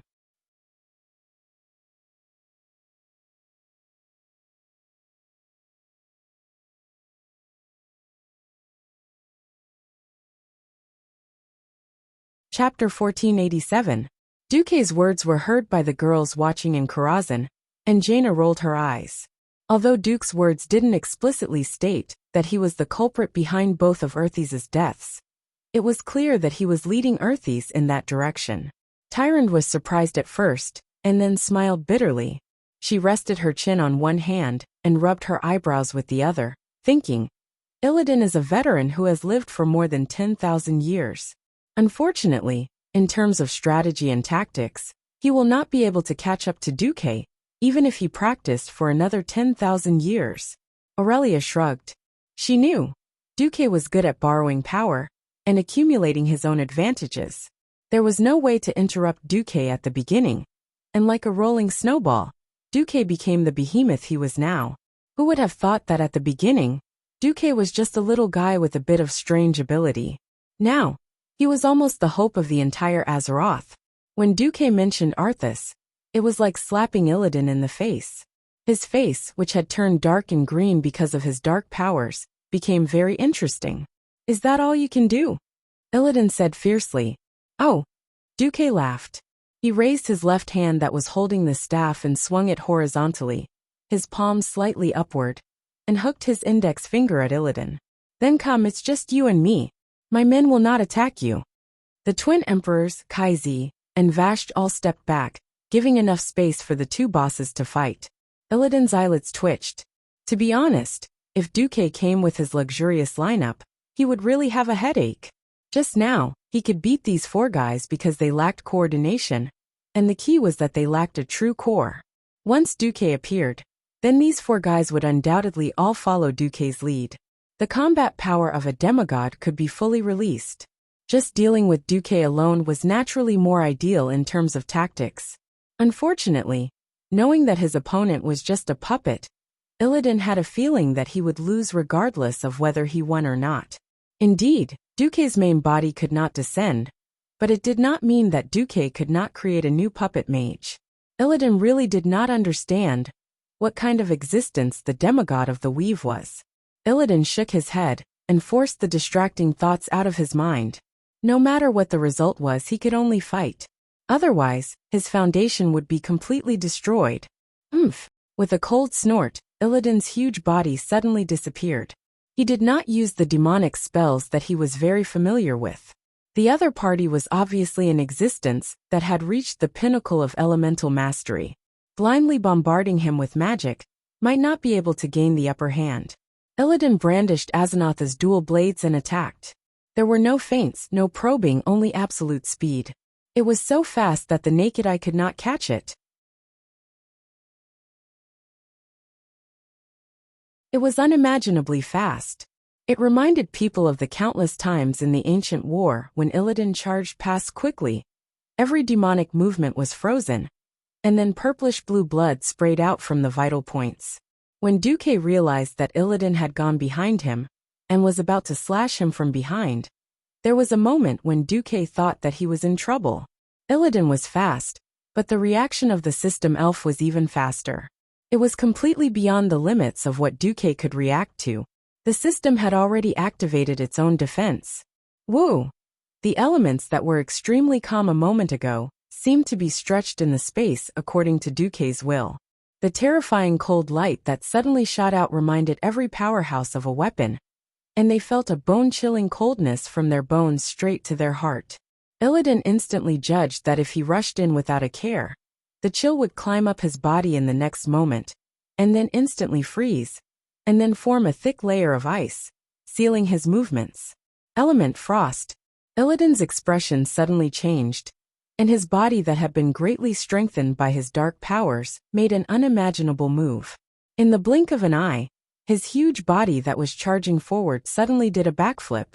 His feet, which had turned into hooves due to his dark powers, kicked the air, and with the help of the two balls of dark flames that appeared out of thin air, he completely changed his direction and somersaulted 3 times in the direction of where he came from and flew backward. He used too much force, and when he retreated, his hooves plowed 2 fist-deep marks on the solid floor of the temple. It was only then that Duque slowly turned his body and turned his head to look at Illidan, with a winner's mocking smile on his face. He had pretty fast reflexes. Illidan's face alternated between green and red. Compared to Duque's methods, his attack just now was like a clown. This was like a duel between 2 people. One of them used a sword dance to create 81 sword flowers, and it looked very beautiful. But who knew that he would be defeated by the other in one move? It was really embarrassing to the Twisted Nether. While the girls in Karazhan were amazed, only Jaina was a little puzzled. Why do I feel like you were the one who didn't react just now? Smack! Duke's slap landed on Jaina's perky buttocks, causing Jaina to yelp in shock. She covered her buttocks and jumped up shyly. Who asked you to talk? Believe it or not, I'll go wow you later. Of course, outsiders would not know that Duque really didn't react, and only felt that his boss's level was off the charts. Gas, who was standing 50 meters away, had her beautiful eyes flashing. Her flushed face made people wonder if she had some crooked thoughts in her mind just now, and she was having a good time. On the other side, just a test had made Illidan's heart sink. He only felt that Duke Marcus had defeated so many peerless masters, and he really lived up to his name. Tisk, Illidan spat. He was not willing to accept it. He absolutely did not believe that a demigod, who had not even descended, could have such terrifying strength. This puppet wearing the skin of Duke Marcus, with an incompatible soul as its core, must have some weakness. Illidan moved again, this time faster. He ran around Duque, maintaining a distance of at least 10 meters. His speed was so fast that he actually left a blurry shadow on the outer ring. No one could sense his specific location. Only the heavy tread of the demon's hooves on the stone floor could be heard. Sacrifice. Mana burn. The combo that had never failed before was used again. But it was useless. A group of elements rose up in front of Duque's left, looking like a mushroom cloud that had shrunk to the size of a palm. It was obvious that the elements there had all been stimulated and exploded out of control. However, this group of elements was at least 2 meters away from Duque. The smile on the corner of Duque's mouth became clearer.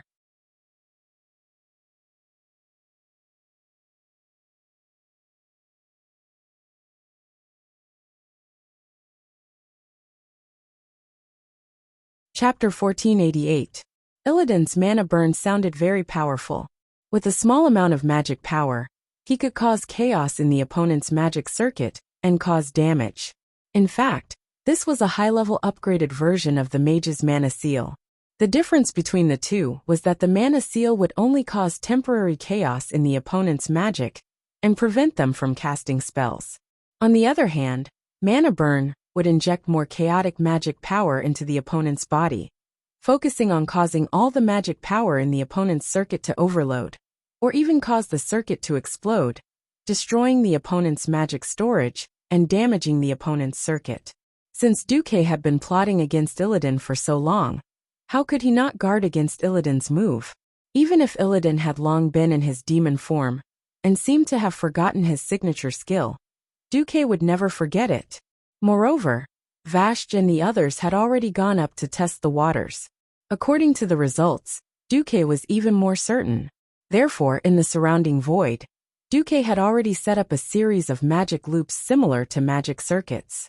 On the surface, these loops were an extension of his personal magic circuit.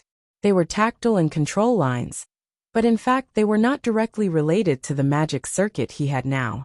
They were purely used to prevent Illidan's mana burn. Until now, the feeling of failure was displayed so clearly in front of the arrogant Illidan for the first time.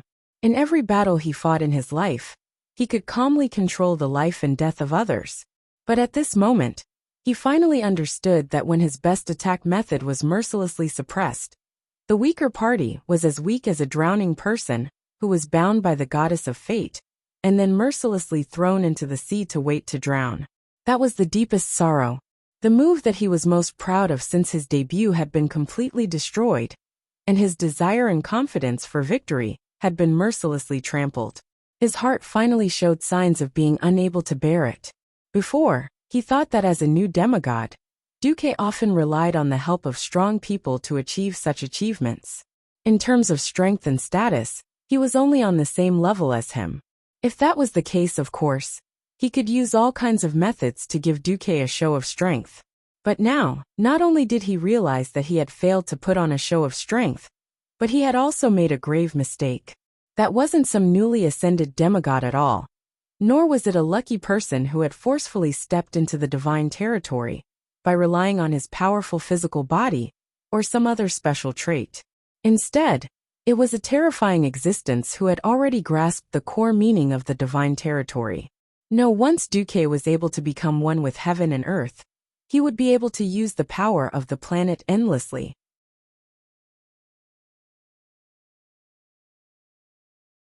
Even if the amount of power Duque could use was limited, he would still be an absolute existence that was about to step into the realm of true gods.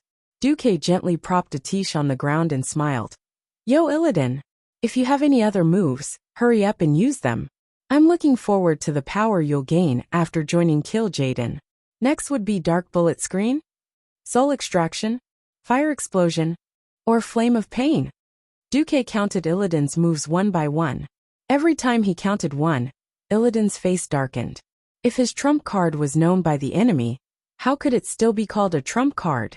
He didn't know when, but the psychological pressure that Duque put on him was getting bigger and bigger. Duque took 3 steps towards Illidan. Illidan, although I'm not in a hurry, I advise you to move faster. Otherwise, as the commander of the Alliance, sometimes it's not good for me to fight with the people below me. Fight for what? Of course it was to kill. Duque gently raised his left hand, and at this moment, the battle scenes throughout the Black Temple were unreservedly displayed in front of Illidan. On the periphery, the Alliance and Horde soldiers rushed in and swept away the resisting demons step by step in a disciplined manner. The cannons first fired a round of bombardment, then the grenadiers threw all kinds of holy water bombs. Even if they couldn't kill them, they would still cripple them. Then the archers suppressed them, and finally, the infantry advanced. On the Horde side, it was simple and violent. Often it was a direct Loktar ogre charge. If they couldn't kill the enemy, they would consider it their loss. Anyway, outside the front line, the reinforcements and the injured soldiers formed 2 parallel lines that did not intersect. They were busy and orderly. The demons and fell orcs that Illidan had set up in the temple retreated step by step. On the Alliance's side, Mother Sharas had been beaten like a dog by William and his men. Her arrogant and frivolous expression could no longer be seen on her face. 2 of her 6 arms had been chopped off by William, and her body was riddled with wounds. All that was left was the question of how long she could last. On the front line of the Horde, Willen and Thrall worked together to attack the soul box. It was obvious that they had reached the end stage. Illidan took one look and knew that the soul box would not last much longer. Of course, what was even more infuriating was that in the video, he saw Illidan and the other 4 members of the Alliance doing nothing. That's right, on the surface, Duque seemed to be thinking for the 4 of them. But in reality, would he allow the 4 of them to join Illidan again? After all, they were 4 people who had stepped into the realm of heroes. He would not let Illidan take advantage of them again. Duque used this method to secretly take advantage of the 4 of them, and the last scene made Illidan's face as dark as ink. This was because he saw Akama, whose soul had been extracted by him to guard the temple in the form of the shadow of Akama, sneak into the most secret prison of the temple, and release the guy that he absolutely did not want to see again, May of Shadowsong. Only the most powerful could allow people to track evil and enter the dark abyss without being tempted by the power of demons. This was the will of May of Shadowsong.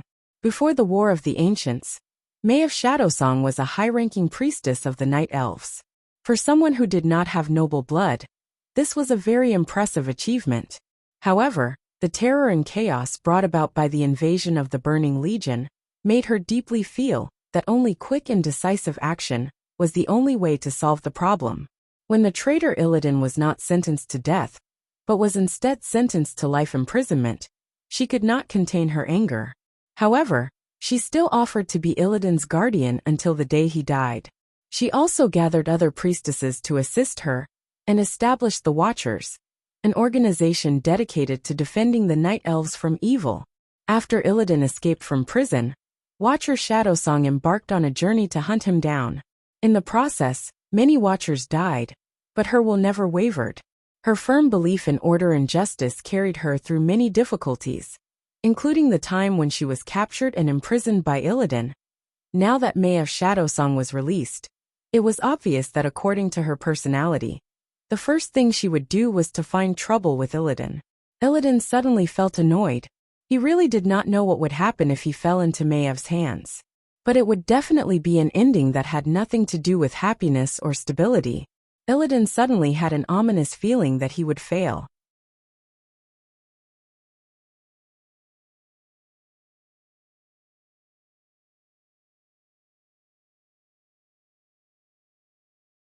Chapter 1489. Illidan had experienced too many failures. If it weren't for his stubborn personality, his repeated defeats, and his unyielding character, most people would have collapsed long ago.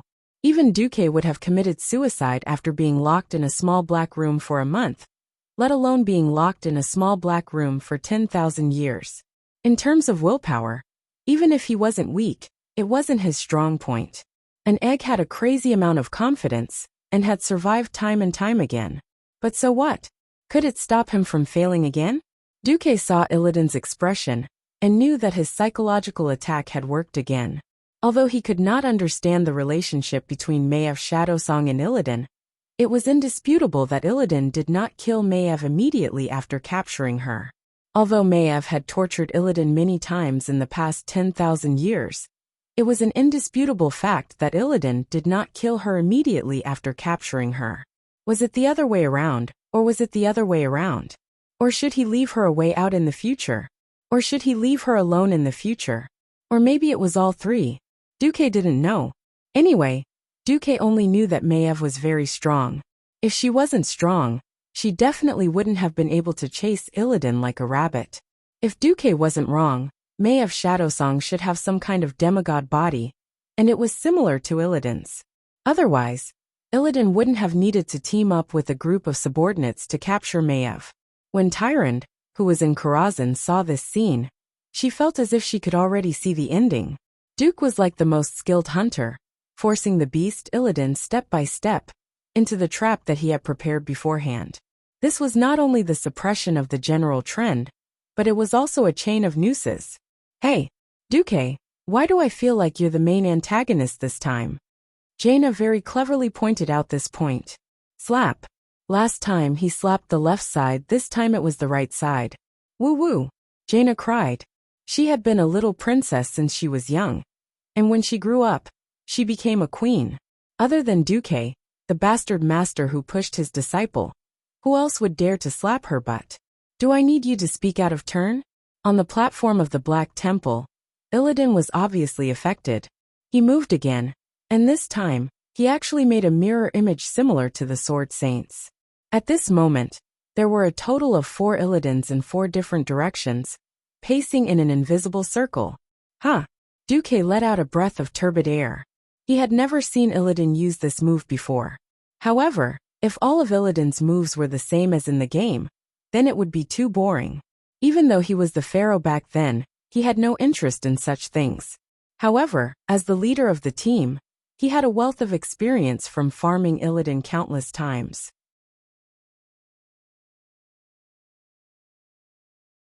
Coupled with the accurate 3D simulation of Illidan by the system elf, it was to the point where Illidan knew that he was pooping when he limped.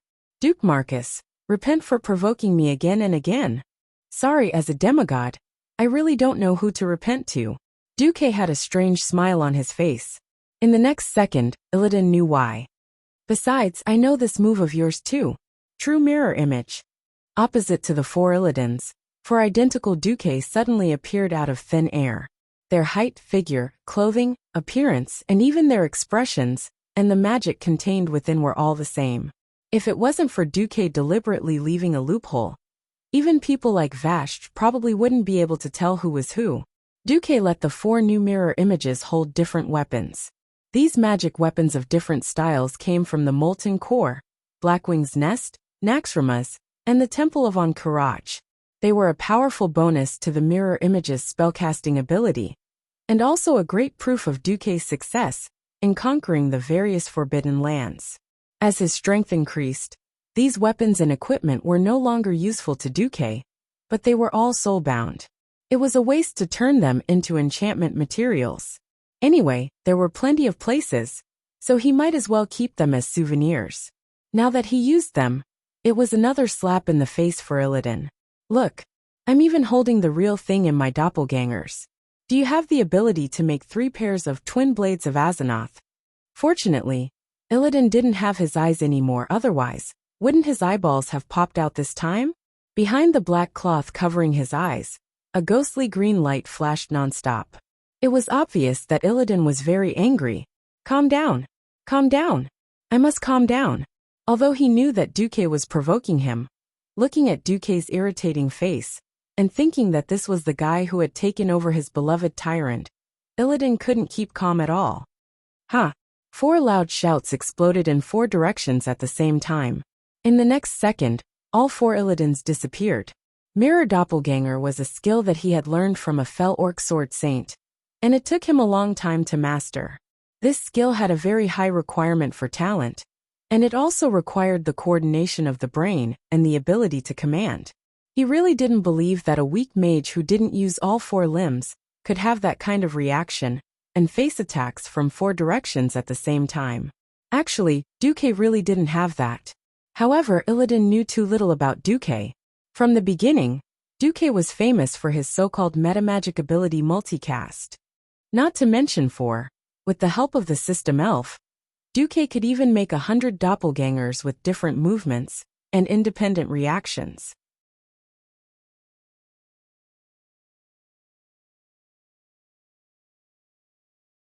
However, it would be difficult to maintain the combat power of the doppelgangers, and it would be an unnecessary burden to the Outland Weave. So there were only 4, and it looked like one-on-one. In reality, there was a fundamental difference. Duque used 4 doppelgangers to deal with Illidan. Illidan was playing 1+3, with his main body and 3 doppelgangers. In the other 3 directions, one of Duque used an icicle to resist the impact of an Illidan, another used Dragon's Breath to resist the shadow impact of Eggi's doppelganger, and there was a pair of Ice Ring and Ice Spear to lock Eggi's doppelganger and a throwing blade. In the main direction of Illidan's main attack, the real Egg Blade drew a mysterious arc, and in half a breath's time, it cut the doppelganger and the ice barrier that was released at the critical moment in 2.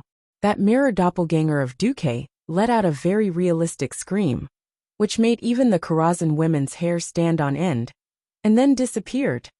The apprentice left a candlestick-shaped staff that fell from midair. However, just as Illidan sped up and sprinted, suddenly a huge elemental palm fell from the sky.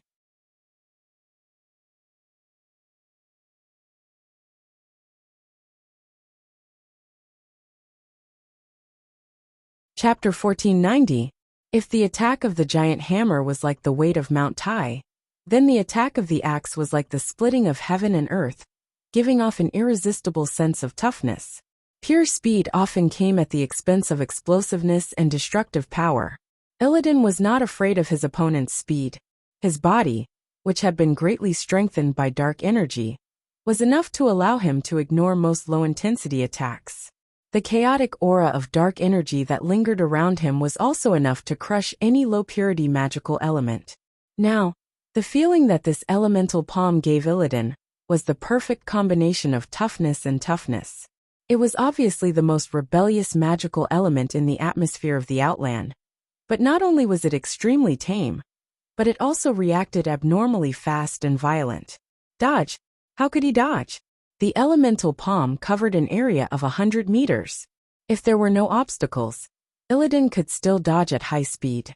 But when he thought of dodging, he was shocked to find that because of the sudden influx of a large amount of frost elements, the surrounding temperature not only dropped sharply, but also greatly slowed down.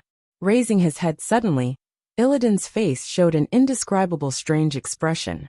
The green flames in his empty eye sockets, which acted as eyeballs, stared at the huge elemental hand that was rapidly expanding in his field of vision. Bang! It was a direct blow that could shatter the heavens and the earth. The entire darkness shrine was shocked, and even William and Shiraz, who were fighting fiercely, stopped for a while. After hitting Illidan, the violent elements poured out in all directions.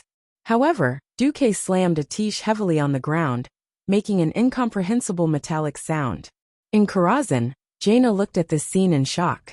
Duque's control and shaping of the elements had completely subverted her understanding. In Jaina's concept, when the element that was shaped into the desired shape hit the target, it should have completed its task. But it was not the case for Duque. The small scattered and exploded elemental balls were forcibly stopped under Duque's will and reshaped. Jaina even saw the shape of the chainsaw that was widely used in the Alliance. All the elements flew back and frantically attacked Illidan, who was suppressed in the sunken ground and unable to move. Pierce his skin, rip his wings, destroy his muscles. Ah!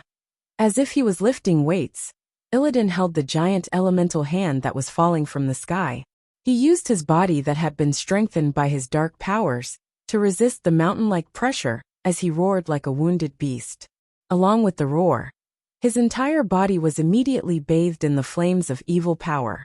The evil energy that originated from the distorted void was brutally burning everything in its path, attempting to devour all elements that were suppressing him, attacking him, and harming him.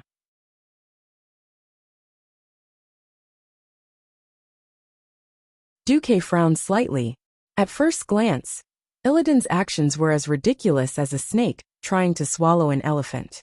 But why did the Burning Legion burn down one planet after another, killing all life and turning those planets into barren lands?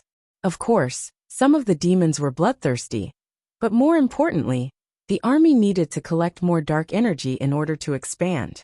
The source of dark energy was harvesting, squeezing, corrupting, and finally transforming life and souls into dark energy.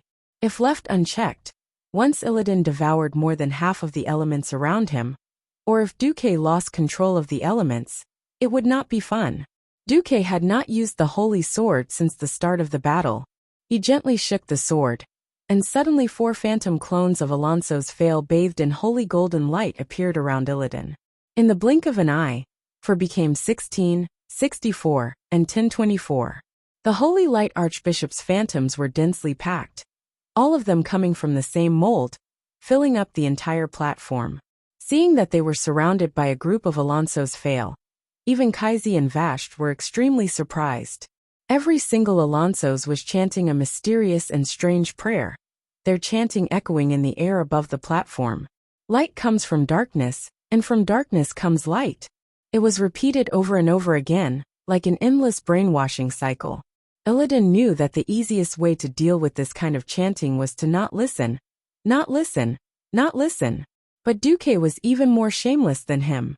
He used the elemental hand to press down on him, so that he had no hands to cover his ears. On the other side, Tang Sanzang's chanting spiritual pollution was activated, and under the control of Alonso's, who was hidden in the magic net, the phantom clones of the 12 archbishops began to activate the magic circle. This holy light circle, which was taught by Willan, could really reverse the energy that was corrupted by dark energy. It could be said to be the nemesis of dark energy. B asterisk starred. Illidan was furious. He never thought that Duque actually had the power of the holy light. Duque laughed. What? You're only allowed to devour my elements, and I'm not allowed to convert your dark energy?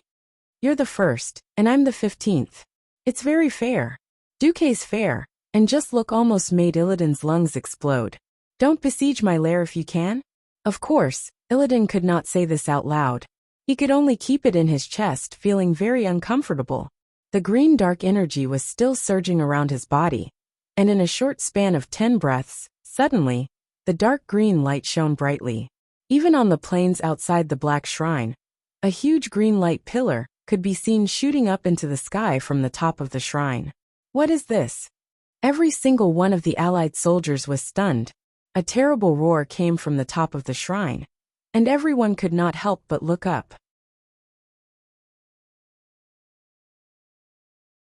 The shrine did not stop shaking, as if something terrible was being nurtured above, and was about to wake up. A faint roar came from the end of their vision, as if an ancient giant beast was roaring. The evil aura was so thick that it was almost tangible, and it made the entire sky above the holy shrine gloomy. Dark clouds rolled in the sky, and suddenly, there was a flash, and a very unusual black lightning split the chaotic starry sky, and descended from the sky. The next moment, what was supposed to be a bright lightning bolt suddenly turned everyone's vision black. Although this period of time was very short, it naturally caused widespread panic. Holy light! What the hell happened? It was as if a portal had opened in the sky, and something seemed to pour out from it, but nothing could be seen. In everyone's vision, it was all hazy, as if all the light had been swallowed. F***ck. Illidan, what the hell did you do? When Duque saw this, there was only one thought in his mind. As expected, history was not reliable. Behind Illidan, there was a human figure formed by dozens of highly concentrated dark energy that looked like dark runes.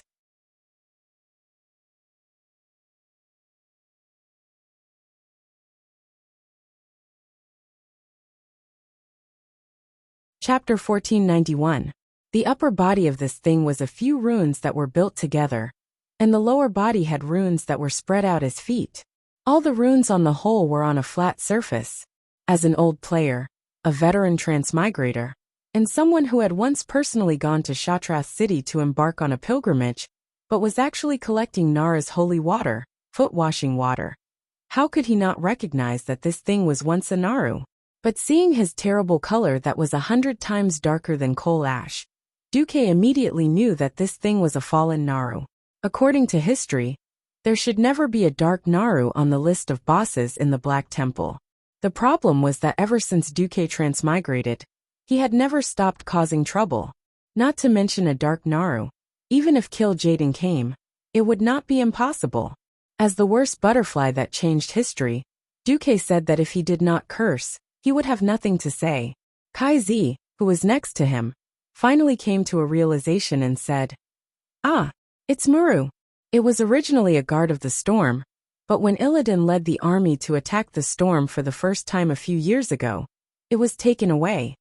Duque's teeth hurt. Duque would not feel strange if anyone said this, but since it was Kale, that's who said it, then, he really did not know what to say. The storm, to be precise, was originally an interdimensional spaceship used by the mysterious Naru to travel in the universe. 25,000 years ago, Willen, who refused to be in cahoots with Kill Jaden, took his compatriots and fled Argus in the Naras the Storm. When the Naru came to the Outland and entered Shatrath City to participate in the battle against the demons under Illidan, only Muru was left as a member of the Storm. In the original history, it was Kai Z, who became Illidan's subordinate, who led his thugs to carry out a raid on the Storm, captured Muru, and sent him as a gift to the main city of the Blood Elves, Silvermoon City. During the invasion of the Scourge, many priests lost the ability to sense the holy light. They thought that the holy light had abandoned them, so they abandoned the path of the holy light and tried to enslave the holy light. Muru was imprisoned in the basement of Silvermoon City. Every Blood Knight needed to obtain the pure power of the holy light from him to enslave the holy light. Under the continuous extraction of countless people, Muru's holy light power became extremely weak. Under such circumstances, Muru was corroded by Kill Jaden's power and degenerated into a dark Naru. Because he was a pure energy body, he could also transform into a terrifying entropy demon. It appeared in the Sunwell Highland as the fifth boss. Moreover, it was very honored and awesome to be one of the members of the horrifying boss club that Daddy Blizzard can't kill if you don't slash it.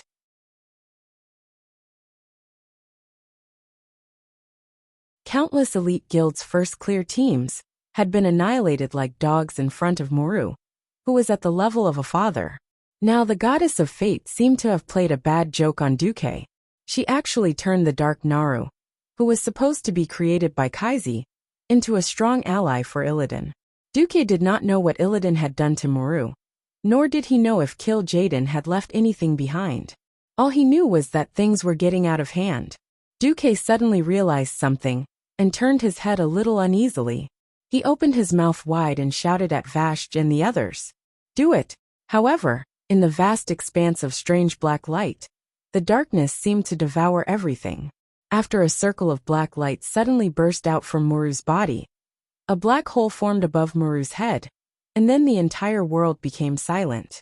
Every powerhouse saw the people around them shouting something, but they could only see their mouths open and close, but no sound came out. Sound seemed to be completely devoured. Not only sound, but also elements. The elements such as arcane, fire, and frost that Duque relied on as his greatest help were all swallowed by the black hole created by the Dark Naru. Without the arcane elements, there was naturally no magic communication. In the next moment, the 5 powerhouses, including Duque, were shocked because they found that even each other's vision began to blur. Human vision was because light entered the eyeball and formed nerve signals in the eyeball, which were transmitted to the brain and adjusted by the brain to form a picture. If even light was devoured, then there was no need to care about vision. Duque's face was pale. He really did not expect that Illidan could actually make a move like Muru. It was difficult to define what kind of existence a dark Muru was. Muru itself was not very scary. What was scary was that it could be used as an existence similar to a nuclear power plant and do all kinds of incredible things. Under normal circumstances, it was a sacred source of holy light. This level of consumption of holy light foot wash was definitely a drizzle, and it could make as much as it wanted. And the Dark Naru had released its stored dark power, which was now this black hole. Duque did not know how much things or energy a black hole of this level could devour. He only knew that it was definitely a lot. He had to do something, otherwise Vashj and the others would probably be wiped out in the Black Temple. At this moment, in the middle, Sal and Valen had reached the final stage of besieging the soul box. It seemed that they would be able to overturn the soul box with a little more effort. But at this time, everyone felt the black hole located at the top of the Black Temple. Valen stopped. He raised his head and looked up at the place a few floors above. He gently raised his hand, and the holy light that spread out from his body outlined the shape of the Naru at the top.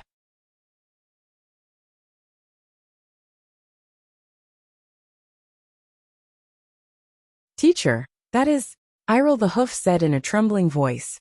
Muru, so it's here. Valen replied in a voice that seemed to be in a trance. Will the Naru also fall? That big black hole gives me a very bad feeling. Iril's voice became more and more shaky. Yes, if left alone, the black hole may even expand infinitely, and within a few minutes, the entire Black Temple, and even the entire Draenor, will be swallowed up. What? This time, even Sal could not remain calm. He led the Horde army here, of course for justice, to free his compatriots from the slavery of Illidan. But so many of his compatriots died with Illidan.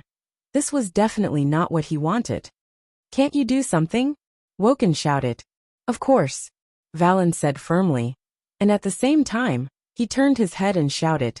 The road of the Draenei against the Burning Legion. Someone must continue to carry the war flag. I have led everyone for so long, and it is time to let go. I have my duty, and you have your duty. I announce that the next Archbishop will be Iril. Ah, the Hoof was stunned. What? Merritt, who was fighting, suddenly realized something. The Draenei warriors guarding the outer perimeter were also unable to remain calm. What was Archbishop Valen doing? Actually announcing the next Archbishop in advance.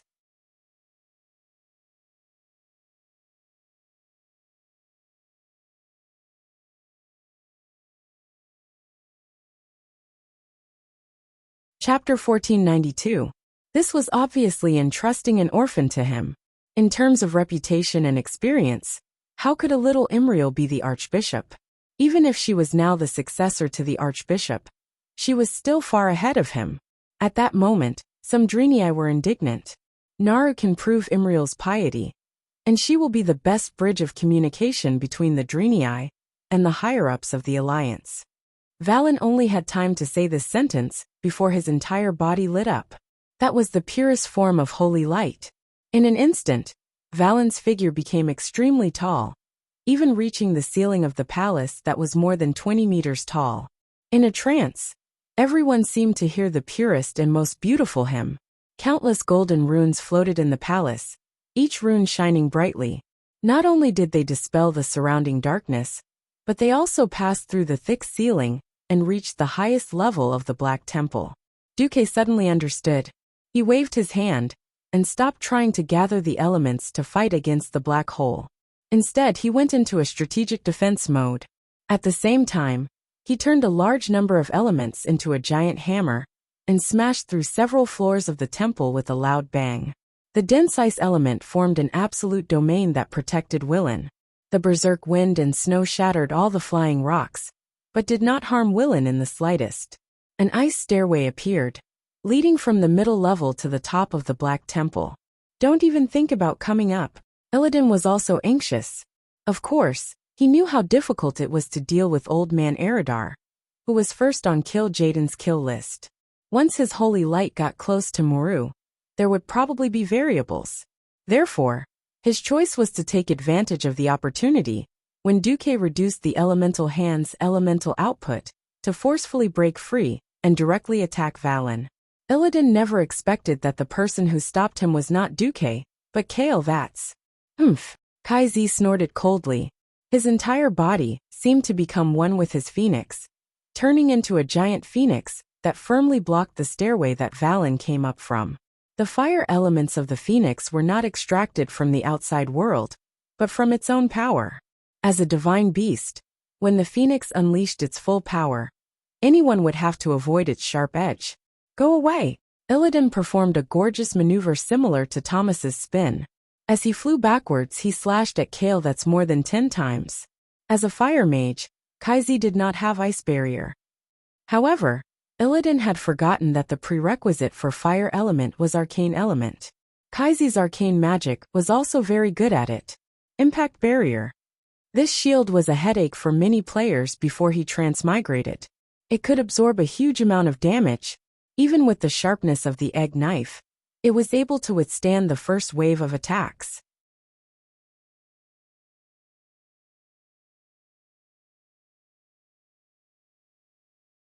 When the shield was about to shatter, Kaizi knew he had completed his mission.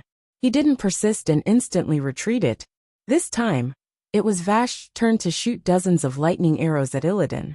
Ugh! Illidan was filled with hatred. Vash, you traitor! Traitor? Haha. Vash showed a look of concern for the mentally handicapped. Illidan protected his vitals at the critical moment and took more than a dozen arrows, all for the last chance to fight back. After adjusting his posture, Illidan still had a chance to rush over again. At this moment, there was a sudden crack under his feet. As an old rival who had loved to kill each other for 10,000 years, Illidan's heart skipped a beat. He knew what he had stepped on. Maiev Shadowsong's damn trap. Not to mention that he was slightly injured now. Even if he was at his peak, he would not be immune to Maiev's trap. This was a trap specially made for a half-elf half-demon like him. The person who understood you the most in the world was definitely your enemy. Maiev had chased Illidan for so long, and specially made a perfect tonic wine. It was not something that Illidan could easily break. Kneel down. Maiev's cold voice sounded behind Illidan like a ghost. Sure enough, with this declaration, Illidan's knees softened, and he knelt on the spot. It was the kind of extremely bitter and absolutely helpless kneel. Maiev's figure, wearing a dark green cloak, suddenly appeared behind Illidan. She was like the most ruthless assassin. With her sawtooth ring that looked like the sun and moon Vajra wheel, she slashed at Illidan's back fiercely. Almost every time the wheel went down, it would take a large piece of Illidan's flesh, pieces of bat wings, or the muscles of his back. This big sister watcher, who was imprisoned by Illidan and then turned over again, mercilessly cut the flesh of her most hated prisoner. Valen originally wanted to climb up as fast as possible, But he found that Duque had thoughtfully turned the ice stairs into a hand elevator. The ice stairs automatically and quickly lifted Valen up, giving Illidan and Muru the illusion that there was a small sun slowly rising under the Black Temple. The light was like the first light of dawn, washing away the darkness. It even outlined the fine lines on the floor of the decisive battle platform that were painstakingly drawn by the Draenei craftsmen in the past. On the plains far away from the temple, the soldiers who were waiting to attack saw with their own eyes the terrifying dark ball of light that had just risen up, disintegrating like a stain washed away by the river. Bathed in the holy light that was like the rising sun, Duque couldn't help but sigh. As expected, the holy light of the little priest Alonce's Fail couldn't compare to the old priest Valen. But no matter what, it seemed that Illidan's fate of kneeling had deviated from its original trajectory and was forcefully corrected by the hard work of the crowd.